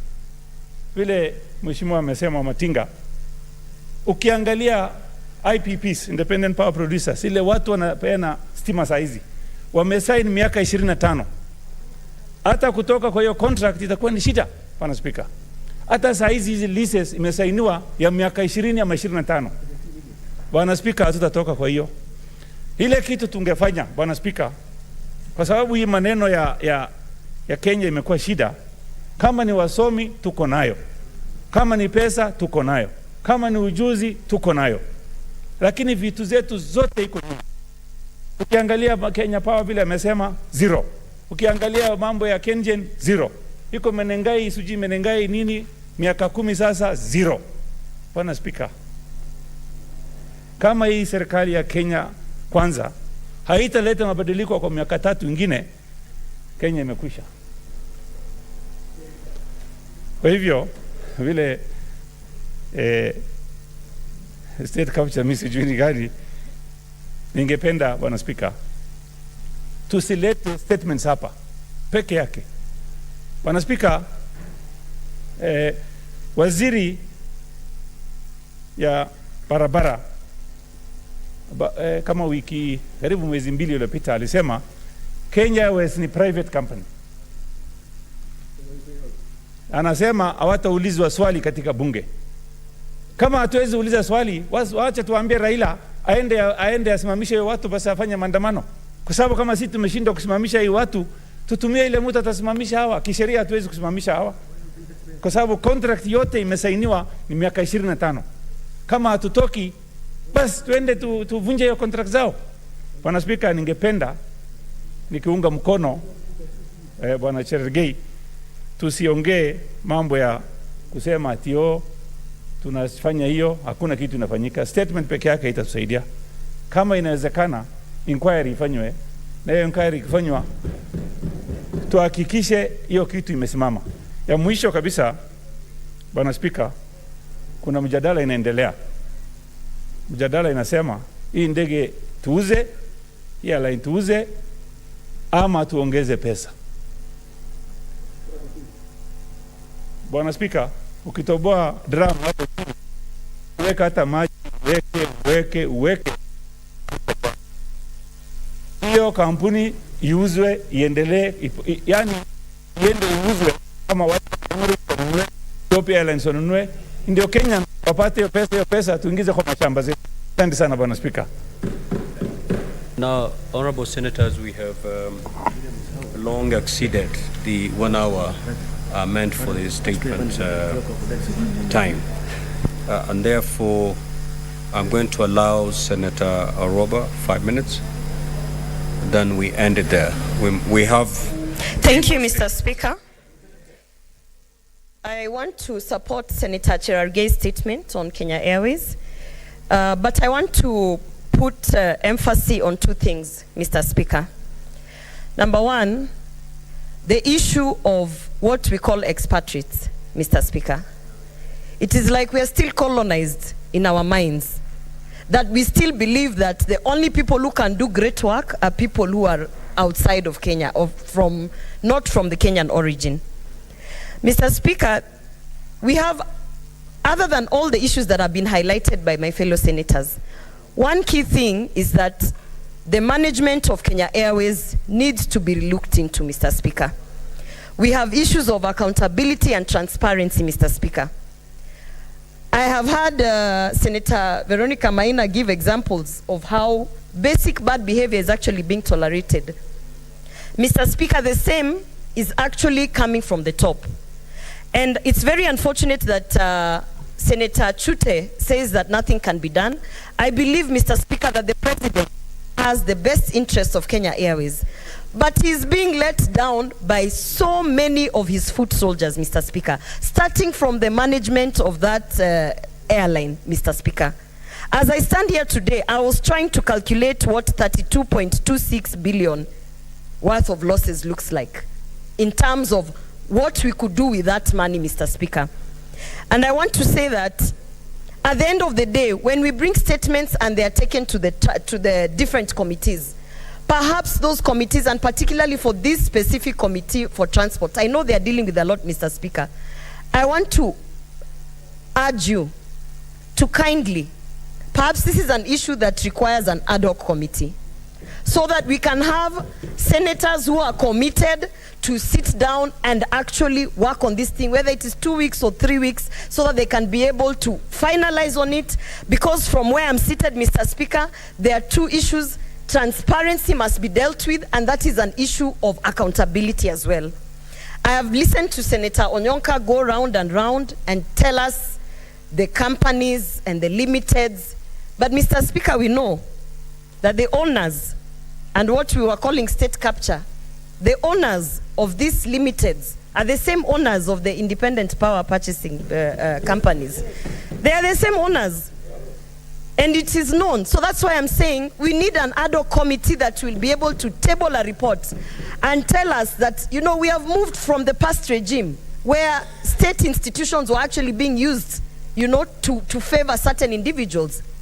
These same individuals are using that money that we are calling 38.26 billion. They are using that money to fund the mandamanos that are going on.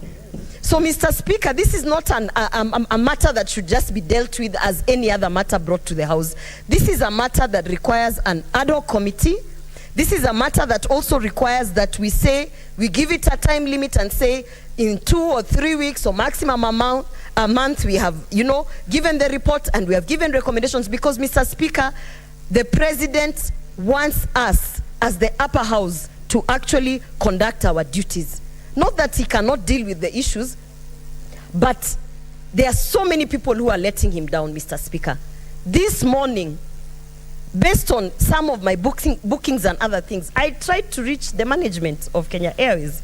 Mr. Speaker, if myself as a senator cannot access the management, of this airline. How about those Kenyans who do not even know a worker who's on the ground?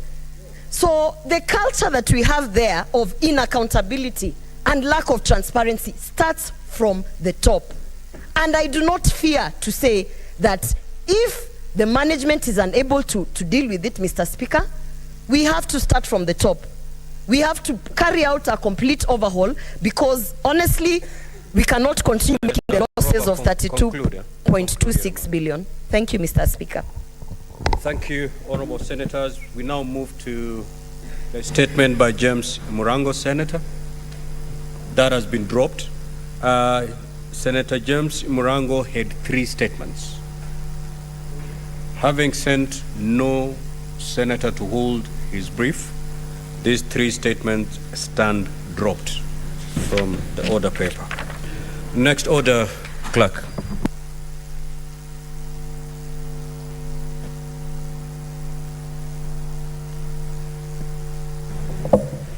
Order number 8, procedural motion, reduction of publication period for the county allocation of revenue bill, Senate Bills number 16 of 2023. The majority leader.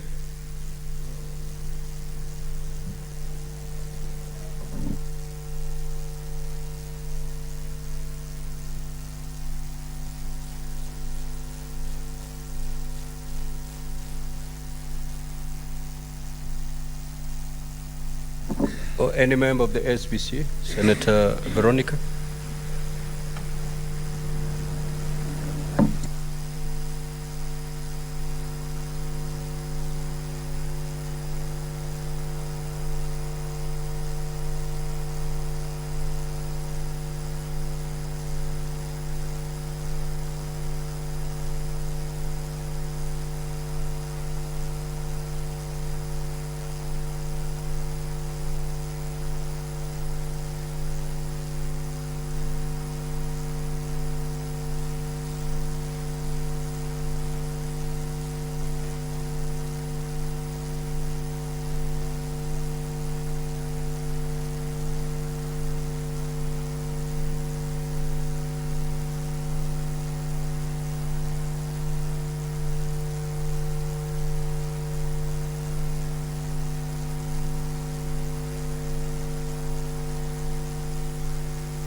Mr. Speaker, sir, on behalf of the majority leader, I beg to move the motion, Mr. Speaker, sir, that pursuant to Standing Order 139, the Senate do resolve to reduce the publication period of the county allocation of revenue bill, Senate Bills number 16 of 2023, from 7 days to 5 days, Mr. Speaker, sir. The basis of this motion is that under Article 218 of the Constitution, at least 2 months before the end of each financial year, there shall be introduced in Parliament, Mr. Speaker, sir, a division of revenue bill which shall divide revenue raised by the national government among the national and the county levels of government in accordance with this Constitution, and B, a county allocation of revenue bill which shall divide among the counties the revenue allocated to the county level of government on the basis determined in accordance with the resolution in force under Article 217, Mr. Speaker, sir. The bill was published the end of this financial year, Mr. Speaker, sir, is 28th of April 2023, and if we take another 7 days, Mr. Speaker, sir, it will have fallen out of the timeline within which it should be presented, Mr. Speaker, sir. So I move, Mr. Speaker, that the Senate do resolve to reduce the publication period of this county allocation of revenue bill, Senate Bill number 16 of 2023, from 7 days to 5 days to enable this compliance to be enforced, Mr. Speaker, sir. I so move. And I request Senator Chiraligei to second this motion.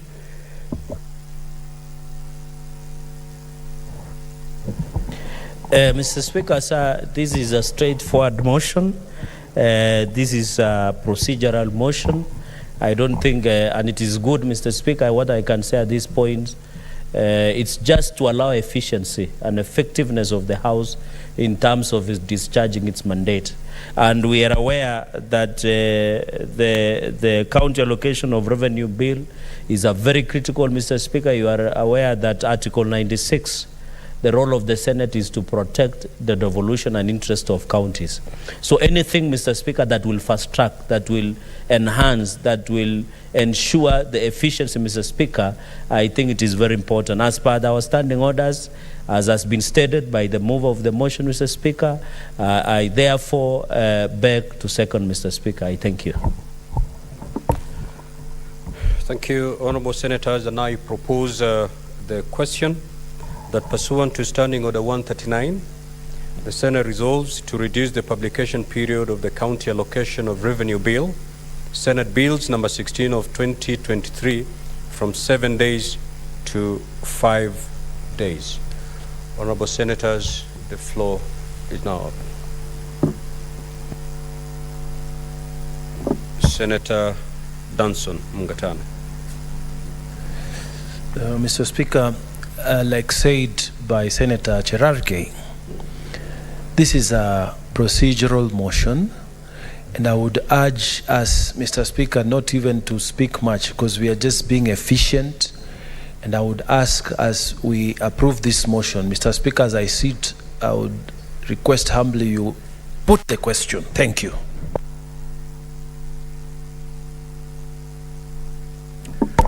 There being no other senator wishing to respond, I will, having there been no debate at all, I don't think even I could call the mover to respond, and therefore I will proceed to put the question, Honourables,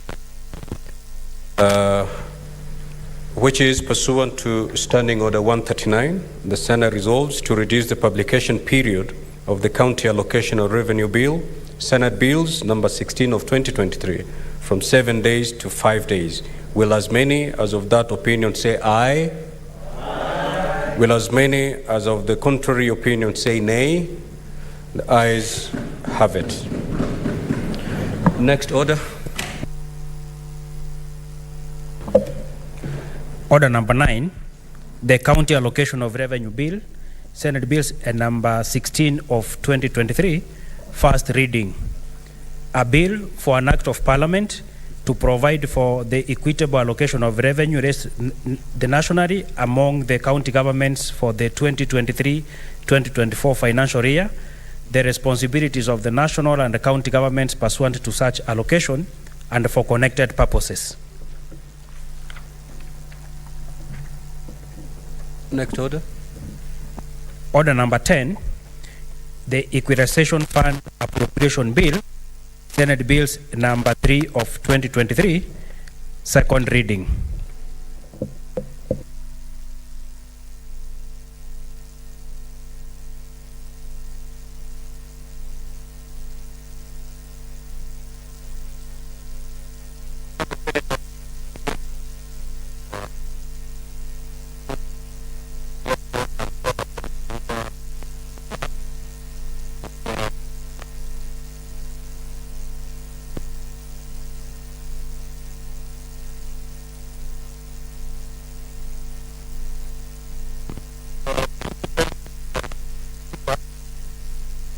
Which is a bill that has been extensively contributed by most members, and it has come to light during the various contributions by most members that there was maybe information gap related to Equalization Fund and how certain counties and marginalized areas have benefited from them. Mr. Speaker, sir, And because of that, I've taken it upon myself as the chair of the Finance Committee to try and give a little bit of background information for purpose of making sure, as I respond to various contributions, I put this issue in the right context so that most of the senators will understand how the Equalization Fund came into being. The Equalization Fund was established by Article 204 of the Constitution of Kenya, and it was mainly meant to correct certain historical and systemic inequalities within this country that resulted from policy document of the colonial government. And that actually affected, at that time, what was called Northern Frontier District. And this district, during the colonial government, quite a number of policies and legal documents came into being, such as the District Ordinance Act of 1902, the Vagrants Act, the Northern Frontier Province Poll Tax, and Special Administration Act, that all were meant to disenfranchise and disadvantage Northern Frontier District. These districts were, at that time, was Turkana, Marsabit, Wajir, Mandera, Garissa, Isiolo, and Samburu counties. Post-independence government of Kenya continued with that policy of sessional paper number 10 of 1965, which continued marginalizing, which by marginalization, this concept of discussing marginalization is greatly misunderstood. Marginalization is not equal to poverty, nor is poverty equal to marginalization. Marginalization is a state of resource denial that was deliberate, a state of resource denial that was deliberate, resulting from successive government denying resources to certain areas of this country, and thereby contributing to very serious state of underdevelopment within these regions as discussed. So during the process of constitutional making, Madam Speaker, the leaders from the Asal region lobbied extensively at Bomas of Kenya for certain specific and special consideration for some resources to be allocated for purposes of bringing these regions that are seriously developed, but resulting from a state of resource by successive government at par with the rest. And that brought into being this, Article 204 that created 0.5% of all revenues collected nationally to be shared between the marginalized counties that were considered. Now, around that time when the Constitution was passed, Madam Speaker, the first 3 years of passage of Constitution 2010, CRA, that was the creation of the Constitution, developed policy criteria identifying marginalized areas and of sharing Equalization Fund, and they came up with 14 counties at that time, namely Turkana, Mandera, Wajir, Marsabit, Samburu, West Pokot, Tana River, Narok, Kwale, Garissa, Kilifi, Taita Taveta, Isiolo, and Lamu. The primary criteria that was used was just the state of underdevelopment as in the Constitution 2010. Madam Speaker, CRA, during the implementation, the process of institutionalization and operationalization of Equalization Fund did not take place. And as a result, there was a mirage of problems that were institutional, political, and otherwise that led to lack of implementation of the Equalization Fund. CRA, while the first policy was not fully implemented, CRA went ahead to develop what they call second policy, which was largely also as a result of political pressure on CRA, misunderstood perception of what Equalization Fund was meant to cure, such as the discussion around the time of the second policy, Madam Speaker, was that of we should also consider pockets of marginalized areas in other counties.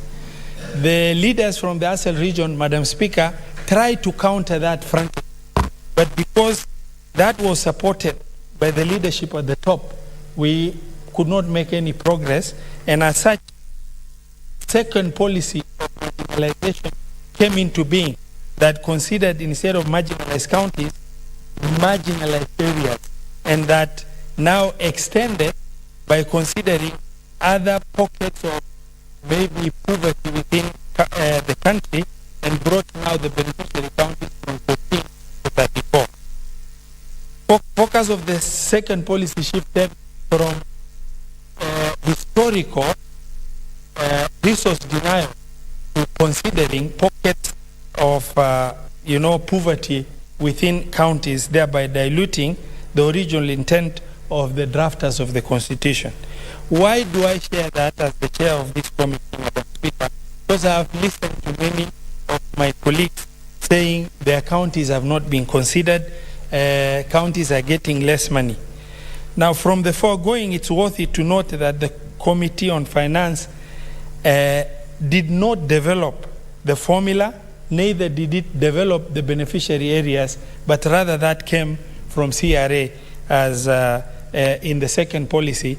And an amendment can only come into being through the development of the third policy, for which it is extremely unfair, extremely unjustified to deny the original counties that were for over 50 years before the advent of devolution.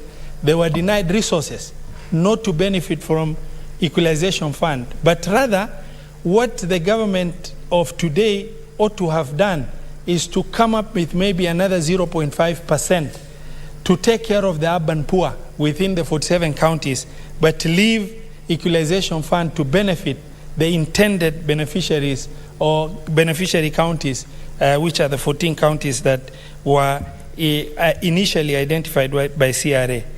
However, while, Madam Speaker, Equalization Fund was operationalized in 2011-2012, it's worthwhile to share with this House that the implementation has not taken shape as envisaged, and where we stand before the passage of this bill, it's only 12 billion shilling that has been appropriated to marginalized counties out of 54 billion shillings that were supposed to be appropriated to benefit marginalized counties. Madam Speaker, we have processed the Equalization Fund bill as a committee in order to make sure that from where we sit as a committee, it is the first time now this Equalization Fund has found traction. And for the first time, we see that going forward, this Equalization Fund will be able to flow properly. And the bill that is before you as the Senate today is a bill that has brought funds from 2021-2022 and funds in 2022-2023 for purpose of appropriation, and so that it is released to beneficiary counties. Madam Speaker, these funds are not going to lapse. They are going to, once appropriated through this bill, the funds are going to be released to Equalization Fund, and it is going to remain there to be utilized by the beneficiary counties as it is. Madam Speaker, I would like to share also that in the wisdom of the committee, and in order to make sure that the Equalization Fund works flawlessly well, we have drafted Equalization Fund Administration Bill that will take care of all the gaps that is in existence that caused the further delay of operationalization of Equalization Fund. Madam Speaker, I beg to reply and request you, using pursuant to Standing Order 66.3, I beg to move that the putting of the question be deferred to a later date. Madam Speaker, I beg to reply. Thank you very much. Thank you, Senator. I do direct that the division be put back to the order paper tomorrow at 2:30. Thank you. Next order. Order number 11, motion adoption of the report of the Select Committee on Delegated Legislation on its consideration of the statutory instruments exemption from expiry regulations 2022. Senator Danson.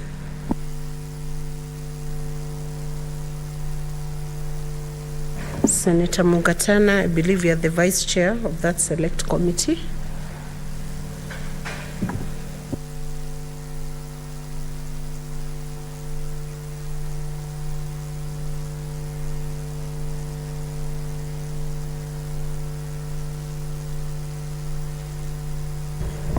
Thank you, Madam Speaker.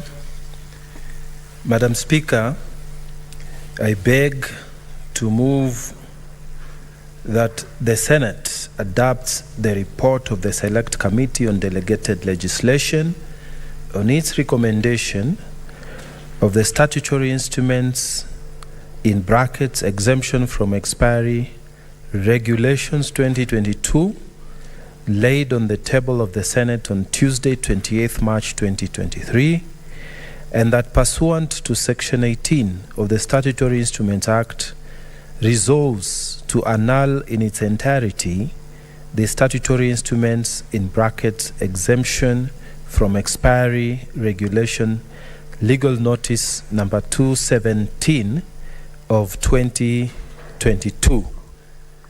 Madam Speaker, before I go into the substance of this motion, Madam Speaker, I wish to give my thanks to the membership of this committee, of the Delegated Legislation Committee, which has been set under Order 195 of the Senate Standing Orders. Madam Speaker, the membership comprises of the Honorable Senator Mwenda Gataya, Mofire, who is the chairperson, myself, vice chairperson, Senator Joyce Korir, Senator Mohamed Faki, Senator Agnes Kavindu, Senator Daniel Maanzo, Senator Julius Murugor, Senator Betty Montet, Senator Gloria Oroba. Madam Speaker, I give thanks to all these senators who have spent hours and timeless debates and energy to come up with this report, which I have the pleasure of presenting before this House on behalf of the committee. Madam Speaker, we are requesting the House and the membership of the House to pass this motion. And I will try to explain it in a very brief way so that the members seated can understand what we are talking about. The motion is very legalistic, but it's very simple. Madam Speaker, the Attorney General on 21st November 2022 wrote to the Senate clerk and asked the Delegated Legislation Committee to propose that we give extension to 1,764 pieces of rules and regulations which were derived from 400 acts of parliament that were due for automatic lapse or revocation on the 23rd of January 2023. The Attorney General in that letter, he attached a copy of all those regulations and asked us to help him give extension so that those regulations can still be effective, despite the fact that the automatic revocation that was supposed to take effect in January should now be extended further by another year. Honorable colleagues, we looked at the request by the Attorney General. The Attorney General was asking us to do like an omnibus approval of saying these 1764 regulations should be all extended, coming from 400 acts of parliament. A very big request, Madam Speaker, a very serious request. Some of the regulations, if they lapse, if we revoke them, it would mean some parastatals which are actually existing or were created by force of those regulations, those parastatals will cease to exist. Madam Speaker, it would mean out of the 400 acts of parliament that are in force, those regulations which are making those acts to be implementable would cease to function. A very serious request. And so, on behalf of this Senate, we expected the Attorney General to come himself to explain to us the reason why all these laws were not extended, all these regulations were not extended on time. Madam Speaker, the committee records its great disappointment that the Attorney General did not take this matter as seriously as he thought. Instead, he sent one of the legal counsel to represent him. And Madam Speaker, one Samson Davis Maundu, principal legal counsel, came from the Attorney General's office to the committee meeting. Madam Speaker, we tried to interrogate Mr. Maundu for various reasons, and he kept on asking for time to consult with his principals in the office, who could not attend the meeting for reasons that we were not convinced were good enough. At the end of it, Madam Speaker, the committee then said, because of the heaviness of this matter, we would request to re-invite the Attorney General to come to the committee so that him being the principal legal advisor would come and explain some of the questions that we had as a committee, which we were not getting answers from Mr. Maundu. And Mr. Speaker, we did request for that meeting, but that meeting never took place, Madam Speaker. It never took place, and we are convinced, Madam Speaker, that the Attorney General's office did not give this matter the serious attention that it required. Especially, the committee observed that under the Statutory Instrument Act 2013, in particular Section 21, subsection 2, the person who is supposed to actually seek for an extension of a regulation is the minister responsible. And the minister responsible, the cabinet secretary responsible, is supposed to seek the extension in consultation with the committee. Madam Speaker, unfortunately,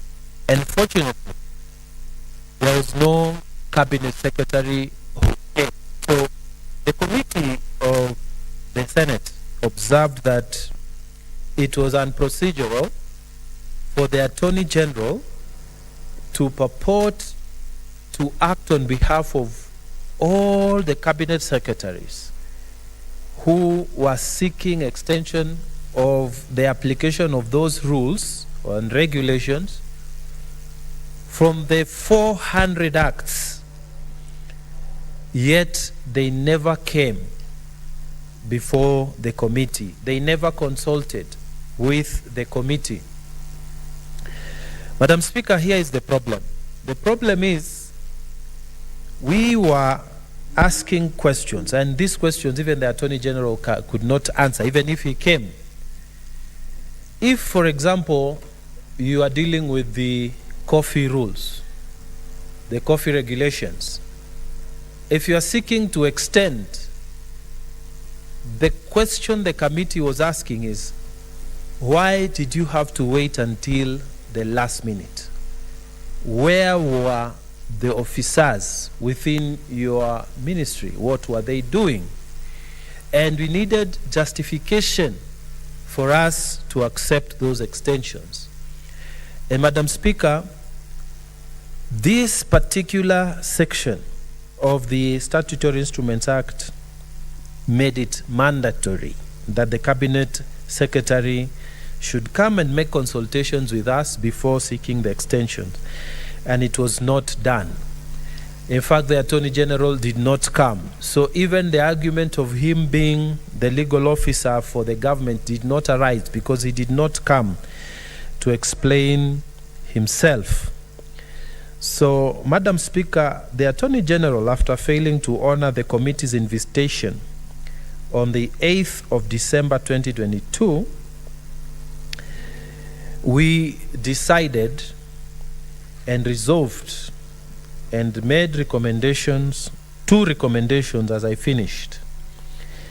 That number 1, pursuant to Section 15(1) of the Statutory Instruments Act and Standing Order 195, subsection 4B of the Senate Standing Orders, the Select Committee on Delegated Legislation recommends that the Senate resolves that the statutory instruments exemption from expiry regulations, legal notice number 217 of 2022, be annulled. And the second one, that the respective cabinet secretaries urgently republish and submit to the Senate for scrutiny the respective statutory instruments pursuant to Section 11 of the Statutory Instruments Act 2013. So, Madam Speaker, it is my duty, therefore, to move this motion, which speaks to what we found out on behalf of the Senate. And this is an indictment on the office of the Prime Cabinet Secretary, the Honorable Musalia Mudavadi, that your ministers are not following what is required of them under the law. Your ministers are not doing what is supposed to be done under the Statutory Instruments Act. We as a select committee are not happy that your ministers are not cooperating with the Senate Delegated Legislation Committee. And we are saying we are annulling these rules, and we are inviting now that they republish those rules. And because the Prime Cabinet Secretary is in charge of coordination between the Senate, the National Assembly, and the Cabinet, if they could speak to this issue, because there are serious legal consequences that can follow because of this issue. And we feel very sad that we could also call the Attorney General to a committee meeting. He sends someone who has no answers. We give him an opportunity. We agree on a date. He does not turn up. And he's the Attorney General of the Republic of Kenya. The reason he exists is because he needs to do the correct thing within the law. Madam Speaker, we are not happy as a delegated committee, and many of the members, Madam Speaker, expressed a lot of dissatisfaction in the manner in which 1,764 regulations which are supposed to operate 400 acts of parliament were not being handled with the seriousness of purpose that the Office of the Attorney General and the ministers concerned ought to. So, Madam Speaker, our prayer is that we approve this report in its entirety as we annul all those 1764 regulations from the 400 acts of parliament. Madam Speaker, I therefore move and I ask the Honorable Cherargei to second this motion. I thank you. Honorable Cherargei.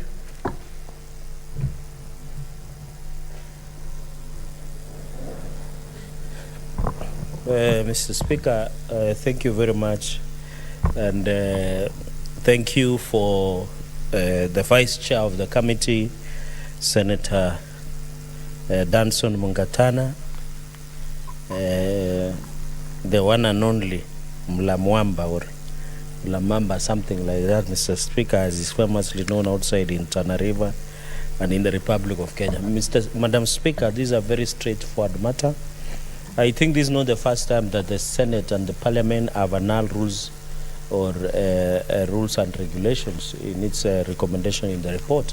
Mr. Speaker, it's a sad state of affair because over 1,000 plus rules and regulations, Madam Speaker, are stand. Madam Speaker, as you are aware, there are organizations and agencies within government are as illegal as at now. Because of this illegal extension, the legal notice issued by Attorney General, Madam Speaker. Madam Speaker, the current Attorney General and my good friend, former Speaker of the National Assembly, Speaker Justin Buni Muturi, or JP Muturi as is known, is a former member of Parliament by the fact that he is also a Speaker of the House. He knows the critical, the pivotal role that Parliament plays. So, Madam Speaker, when we get a former colleague snapping a committee of the House, some of us find it sad and unfortunate because we expect a lot from our colleagues who sat with us in this Parliament, Madam Speaker, and appreciate the unique role that the Parliament plays. What do you show, Madam Speaker, to the others who have never served in Parliament? Madam Speaker, this legal notice number 2017 that was issued purportedly by the Attorney General is illegal ab initio. The law is very clear in Statutory Act that an extension is sought by the specific Cabinet Secretary. If it is a rules and regulations that concerns hospital, the CS in charge of health, Madam Nakumicha, should be the one. Madam Speaker, if it is about the National Assembly, over 400 acts of Parliament, Madam Speaker, and the rules and regulations like pest control, it is the CS of Agriculture, Senator Mithika Linturi, who should be in a position to request extension. The practicability, Madam Speaker, we appreciate that the delegated committee of both houses, National Assembly and the Senate, cannot sit and be able to pass 1,761 rules and regulations in a go. That's why the law has provided for an extension. But it is done by the specific minister, Madam Speaker. And therefore, this was illegal from the word go. And therefore, I agree with the committee that the specific Cabinet Secretary not only is lost to gazette and request for extension of such regulations, Madam Speaker. Speaker, I don't know why the committee did not use powers. There is what we call Powers and Privileges Act. And there is powers that have been given, I think, Article 125 of the Constitution to summon any witness. An exception is not the AG. Therefore, we cannot, Madam Speaker, the work of Parliament is not a wedding. It's not a baby shower. It's not a party day party where we say, please, can you come? Can you appear? Madam Speaker, the Powers and Privileges Act and even the Constitution has given us powers, the quasi-judicial powers of the High Court, to even summon when the the invitees have declined our invitation. And even the power, the law has given us powers that the Inspector General of Police should produce that witness to failure. And even those powers have been given that we can surcharge those state officers by making them pay even above 500,000 Kenyan shillings, away and above, as part of failing to appear before the committee. Madam Speaker, I want to challenge the Committee of Delegated Legislation through my brother, the Vice Chairperson, that they have powers to summon the Attorney General if he fails to come, Madam Speaker. This business, this is not courtesy. It is the law requires that if the Attorney General, or even as Madam Speaker, where I serve as public accounts, as a Vice Chair and the member, we have on several occasions summoned governors and ensure that they are frog march. The famous case called Mwangi Wairia of Muranga, Madam Speaker, because I sat in the previous. We even directed then that it be produced by Inspector General of Police, and the IG appeared before us and explained why he could not frog march Mwangi Wairia. So when I see former Governor of Muranga, Mwangi Wairia, lecturing us about integrity, about going to Mandamano, I always cry for this country. Because the same person who is saying follow the rule of law declined when he was the governor to appear before public accounts, which is given power by a constitution. Madam Speaker, these people are just the hypocrites of the law. We went even ahead and fined the former governor of Kitui, Madam Charity Kaluki Ngilu. So it is the instruments that we envisage that we can summon and charge them, Madam Speaker. And if they fail, Madam Speaker, and I want to challenge from this floor of the House, the President has been very magnanimous with Parliament. That is why we amended the standing orders, Madam Speaker, so that cabinet secretaries can appear before the floor of the House and answer questions. The President of the Republic of Kenya, Dr. William Samoei Arap Ruto, has instructively all government officers must appear and answer questions before Parliament. Madam Speaker, the goodwill of the President should be respected by the people, including the Attorney General, and we cannot take it lightly, Madam Speaker. We shall implore the President, both in private and in official capacity, Madam Speaker, that some of these individuals, whether cabinet secretaries or the Attorney Generals, who feel or they are sickly to appear before Parliament, they must do so, because the President, as even us as Kenya Kwanza in parliamentary group meetings, he has insisted that government officers must appear before Parliament. So there is no two way about it. Madam Speaker, if somebody does not want to appear before Parliament, they get paid by taxpayers. They serve Kenyans unless they serve anybody else.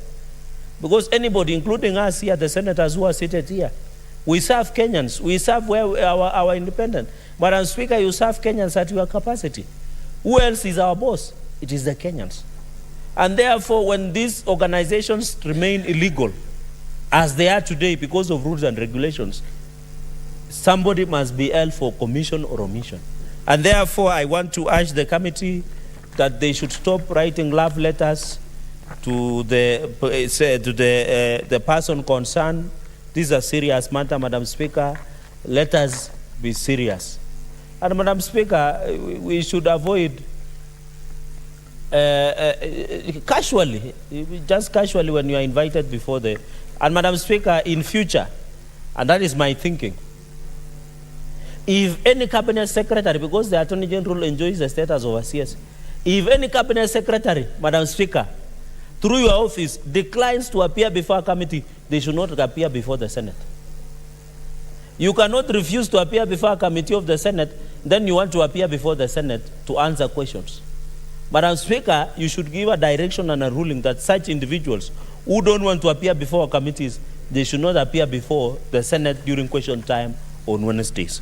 Madam Speaker, the third point, finally, because this is a straightforward matter,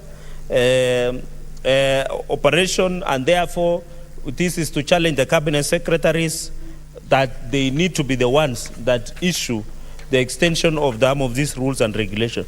Madam Speaker, the rules and regulations are many. I wouldn't want to tire my colleagues. I know the report has been prepared by the committee. These are 1,761 rules and regulations. Madam Speaker, some of them are critical, including many, Madam Speaker, both cutting from aviation agriculture, and many others, Madam Speaker, that will facilitate. And therefore, legal notice number 217, the Statutory Instrument Act number 23 of 2013, and extension on rules that were sought, Madam Speaker, they should be or should not suffice legally because it does not hold water, Madam Speaker. And the recommendations of the committee, of course, be annulled, and therefore I would request colleagues that, Madam Speaker, you cannot cherry pick. I know some government officers, when they appear before National Assembly, they imagine they should not appear before the Senate. We had that problem in the last parliament. We cannot allow that to happen. Therefore, even if they had appeared before the National Assembly, Madam Speaker, they should not be in a fallacy that they can appear. Because, Madam Speaker, Article 93 of the Constitution, 2010, it says Parliament is the Senate and the National Assembly. I think I'm the least person to advise the Attorney General because he's more learned. Not he's more learned, he's more senior than some of us. Article 93 is very clear. And having served as the Speaker and Member of Parliament, you should be aware, Madam Speaker. The finally is we need to republish because there are many organizations, Madam Speaker, that are as illegal as at now, as I had indicated, because of number of rules and regulations that are there. So, colleagues, I want to urge that let us move ahead and ensure we follow the rule of law. We are exercising all this on behalf of the people. The powers that we have been given, Madam Speaker, is the law-making powers. There is no anywhere other in this country that they have as privileges that we have as parliamentarians. We can make the law, we can amend, we can annul, we can nullify. Those are powers that we have been given, Madam Speaker, that we enjoy. And therefore, when rules and regulations comes, Madam Speaker, our Committee of Delegated Legislation have an obligation. And therefore, I want to congratulate and thank the committee for the job well done. Madam Speaker, we want our committees of the Senate to always do their job as per the law, in good faith, to table their reports, Madam Speaker. And I beg for the respect of this House, and Senator Kavindu will serve with her in the last session. For the respect of this House, we must annul these rules and regulations. For the respect, Madam Speaker, I was here when we did a march of justice from the Senate launch. That was not Mandamano, let me call a Senate of Justice. We went through Parliament Road, GPO, Valley Road, up to Milimani before Justice Weldon Korir, where we were challenging more than 24 legislations that been dissented by former President Uhuru Kenyatta without the concurrence of the Senate. This House has come from far. We drafted those pleadings, courtesy and support of your Secretariat, Madam Speaker, from your office then. And I can see most of the people on table office led by Senator, Clerk, maybe in future, Clerk Zakayo Mogere, although the word Zakayo has another meaning on the streets, and my sister Zia, they were there, and we walked before the High Court in Milimani, Madam Speaker. From 2013, by the way, Senate has been fighting to survive. And I ask you, my colleagues, the fight is still on. A luta continua. For the Senate to have a position in this parliament and to be respected, we have had to fight many hurdles. We have had to overcome many challenges, Madam Speaker. And Madam Speaker, being an immediate former Secretary General of the ruling party, you know, and by the way, thank God, the President of the Republic of Kenya, all Senate at the highest esteem. And that is why Senate needs to thrive during this session, because we have the blessings of the highest office in the land to do our job, Madam Speaker. We are not saying the support of the President in any way means that the Senate should not do its job. We are doing it, but we are doing it in complementarily, in what we call symbiotic relationship. I don't know, in biology form 2, for some of us who still, there was what we call symbiosis, where You study, and there is that symbiotic relationship between the executive, the parliament, and the judiciary, Madam Speaker. So, Madam Speaker, the survival and the fight of the Senate is still on.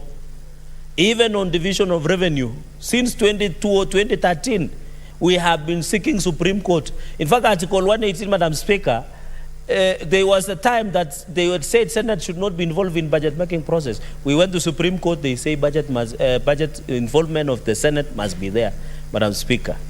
Even on the issue of money bill, I know of colleagues who have generated bills, but when it reaches to the National Assembly, they say this is money bill, Senate should not be involved. Madam Speaker, when you talk about security, it's a national government function, but it affects counties. When you talk about immigration, there are many counties like Kilifi, like Busia, like Bungoma, who border other countries. Counties and Senate should not be involved because it's an immigration issue. Madam Speaker, the soul and the heart of this House is on the line. And such decisions we make before this floor of the House will make this House to be respected and to be allowed to do its job, Madam Speaker. Therefore, I challenge my colleagues, let us agree with the report of the delegated legislation led by our Vice Chair, Senator Danson Munkatana, who is also representing us in IPU. I can say I'm surprised, Madam Speaker. I didn't know Senator Eddie Okech is in the House. I saw him in Wayaki Way, Wapi, and all over, Madam Speaker. I saw him hanging around the tarmac on the road. But I'm happy he has realized that the people of Migori did not send him to be on the streets, but be on the floor of the House. And I hope, Senator Danson, you are guiding him. You know you are a senior properly. But as Speaker, with those very, very remarks, and with utmost respect, I beg to second and urge my colleagues to adopt, as is the report of the committee. I second, Madam Speaker. Thank you, Senator Chirarike.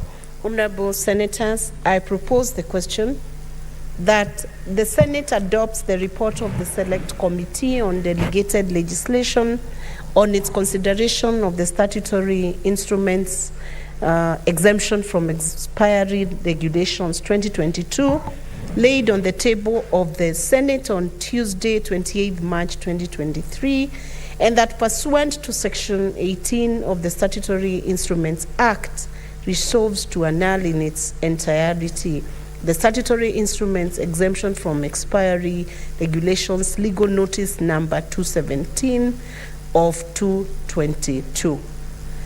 Honorable Senators, this matter is now open for debate and contribution from the members. I call upon Senator Roba Ali Ibrahim to contribute. Thank you very much, Madam Speaker. I rise to support this motion by the Committee of Delegated Legislation, which is, exhaustively done and presented by Senator Mungatana. And I rise to first thank them for a job well done in really safeguarding the interest of the nation first, the interest of entities that are affected, because sometimes requests will be presented to various committees, and if you don't keenly look at those requests, you're going to really cause a lot of inconvenience and disadvantages to many. The legislations that are proposed to be extended affect many different groups. However, it is important to hold people to account for failures to implement regulations as they are presented. And when you talk about regulations that affect over 400 acts that are published, and what is being discussed as 1,764 regulations that affect over 400 acts is a very serious issue.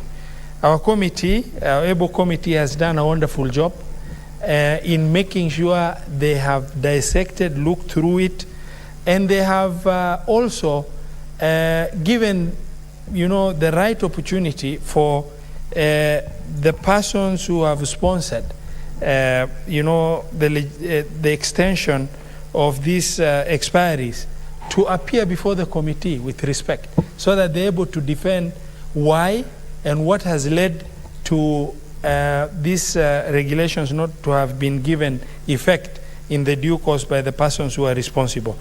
The committee has reported here, Madam Speaker, that neither the respective CSS nor the Attorney General have responded to the invitation that was given by the committee in order to make sure that they seek further information, further clarification, so that they're able to make informed decision.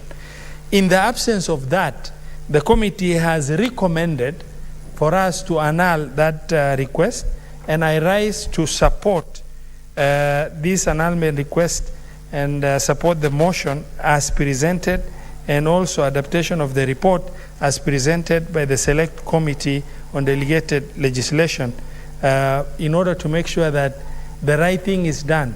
There is no lesser house in the actual sense. The people of this house are people elected from the entire county, and then if maybe persons responsible, accountable officers, do appear before the National Assembly and fail to appear before the Senate, this is going to create a precedence that will render the Senate irrelevant, and which we cannot allow.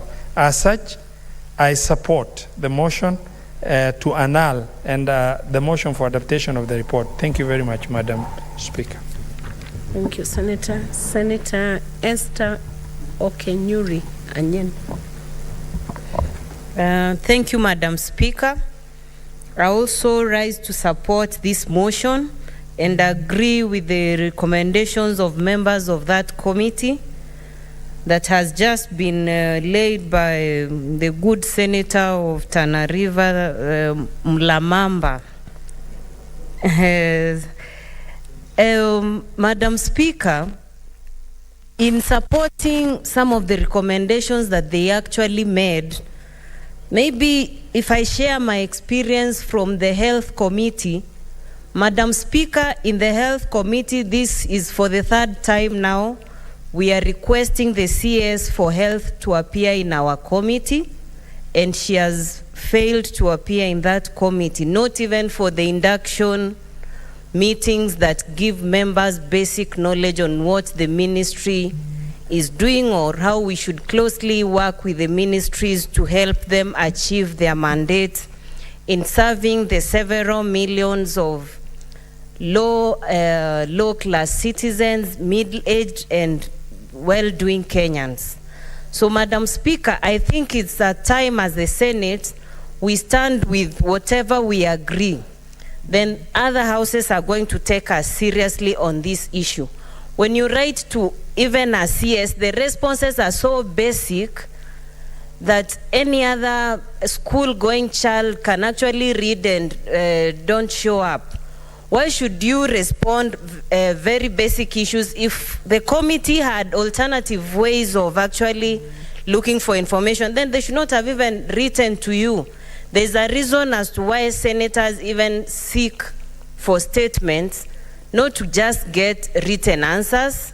When they actually write for you to appear physically, there's information that you can actually get from a one-on-one engagement than sending officers who are on acting capacity, whom you can actually not take to account on anything you agree at committee level.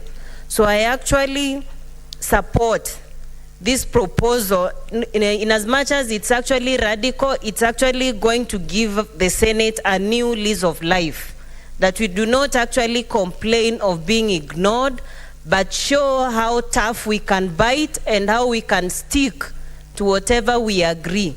And Senator Cherargei said it here very well. There's no way you want to not to appear at the committee, but you want to appear at the Senate, where you are only responding to a question and you'll go out. There's no chance for members to even interact further. It's limited. So, Madam Speaker, I support this motion and urge other members of similar opinion to support it in its entirety. Thank you, Madam Speaker. Senator Joyce Corinne Chepkoech.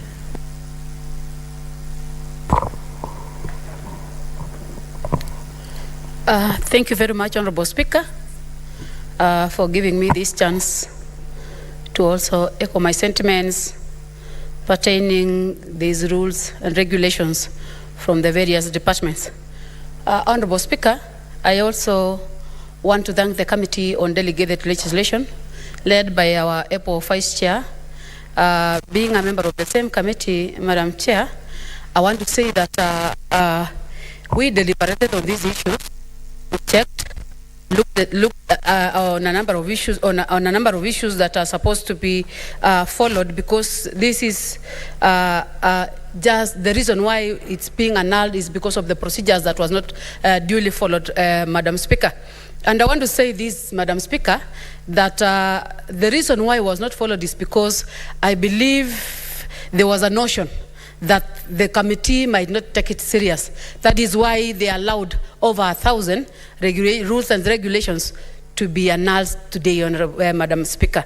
Now, I want to say this, Madam Speaker, that it is not a good practice for this country, especially when we are fighting to improve the economy of this country. It is not a good practice.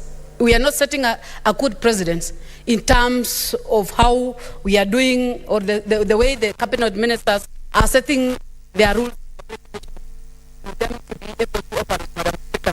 So I want to say that the committee went ahead, having invited them to come and deliberate these issues together with the committee and look at the issues that the committee wanted to be addressed. And having failed, Madam Speaker, it is the committee that have decided that this should be annulled. And that is why, Madam Speaker, I want to thank the number of members who have spoken to this report, that they are in agreement that it has to be annulled, because we are not here, Madam Speaker, Honorable Jaragaya has said that we wrote some letters, love letters. It was not love letters, it was just a respect that we gave them. So they should not take our respect for granted, Madam Speaker. And that is why we have shown them through the annulment. So I don't want to say much, but I just say that I am in support of the committee to annul this report. Thank you, Madam Speaker. Thank you, Senator Joyce. There are no other requests for contribution to this debate, so I now want to call upon the mover of the motion to reply. Senator Mungatana.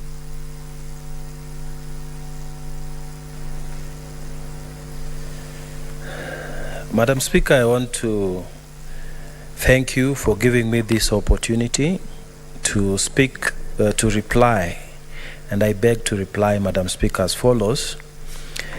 That I appreciate, Madam Speaker, all the speakers who have spoken to this motion. Madam Speaker, I want to thank the Honorable Gerard Gay for seconding this motion.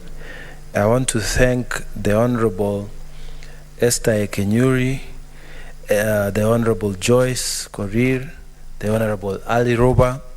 And Madam Speaker, I'm grateful that they had confidence in what we have done as a committee. Madam Speaker, we are sending a message to the executive that they must take their work seriously for the benefit of this country. So, Madam Speaker, I beg to reply, and I wish to request that you defer the putting of the question to a later date pursuant to Standing Order number 66, sub-rule 3. I thank you, Madam Speaker. Thank you, Senator Mungatana. I will defer the putting of the question to tomorrow at 2:30. And I would also wish to rearrange for all the business of the day. So I want us to go to order number 21, so you can call it out, Clerk.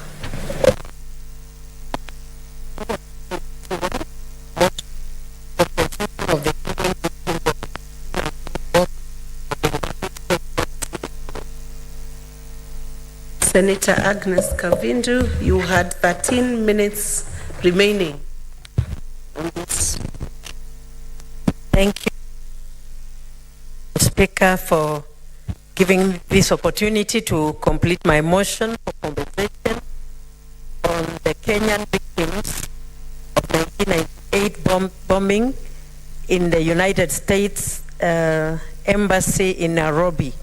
Madam Speaker, I had already read all what I had written on the motion, and I want to continue and say that I don't see why the American government should not compensate Kenyans who died in these bomb blasts, and those whom some of the parts of their bodies were cut off by the effect of the bomb, and some of them are seriously hurt, they were seriously injured, they are still undergoing treatment, and some of them are really, really suffering because of lack of funds. There are children who never finished their schools because their parents were the sole winners, and they are the ones who are educating them, and so because most of the parents died and most of them lost their jobs, they could not continue with their studies.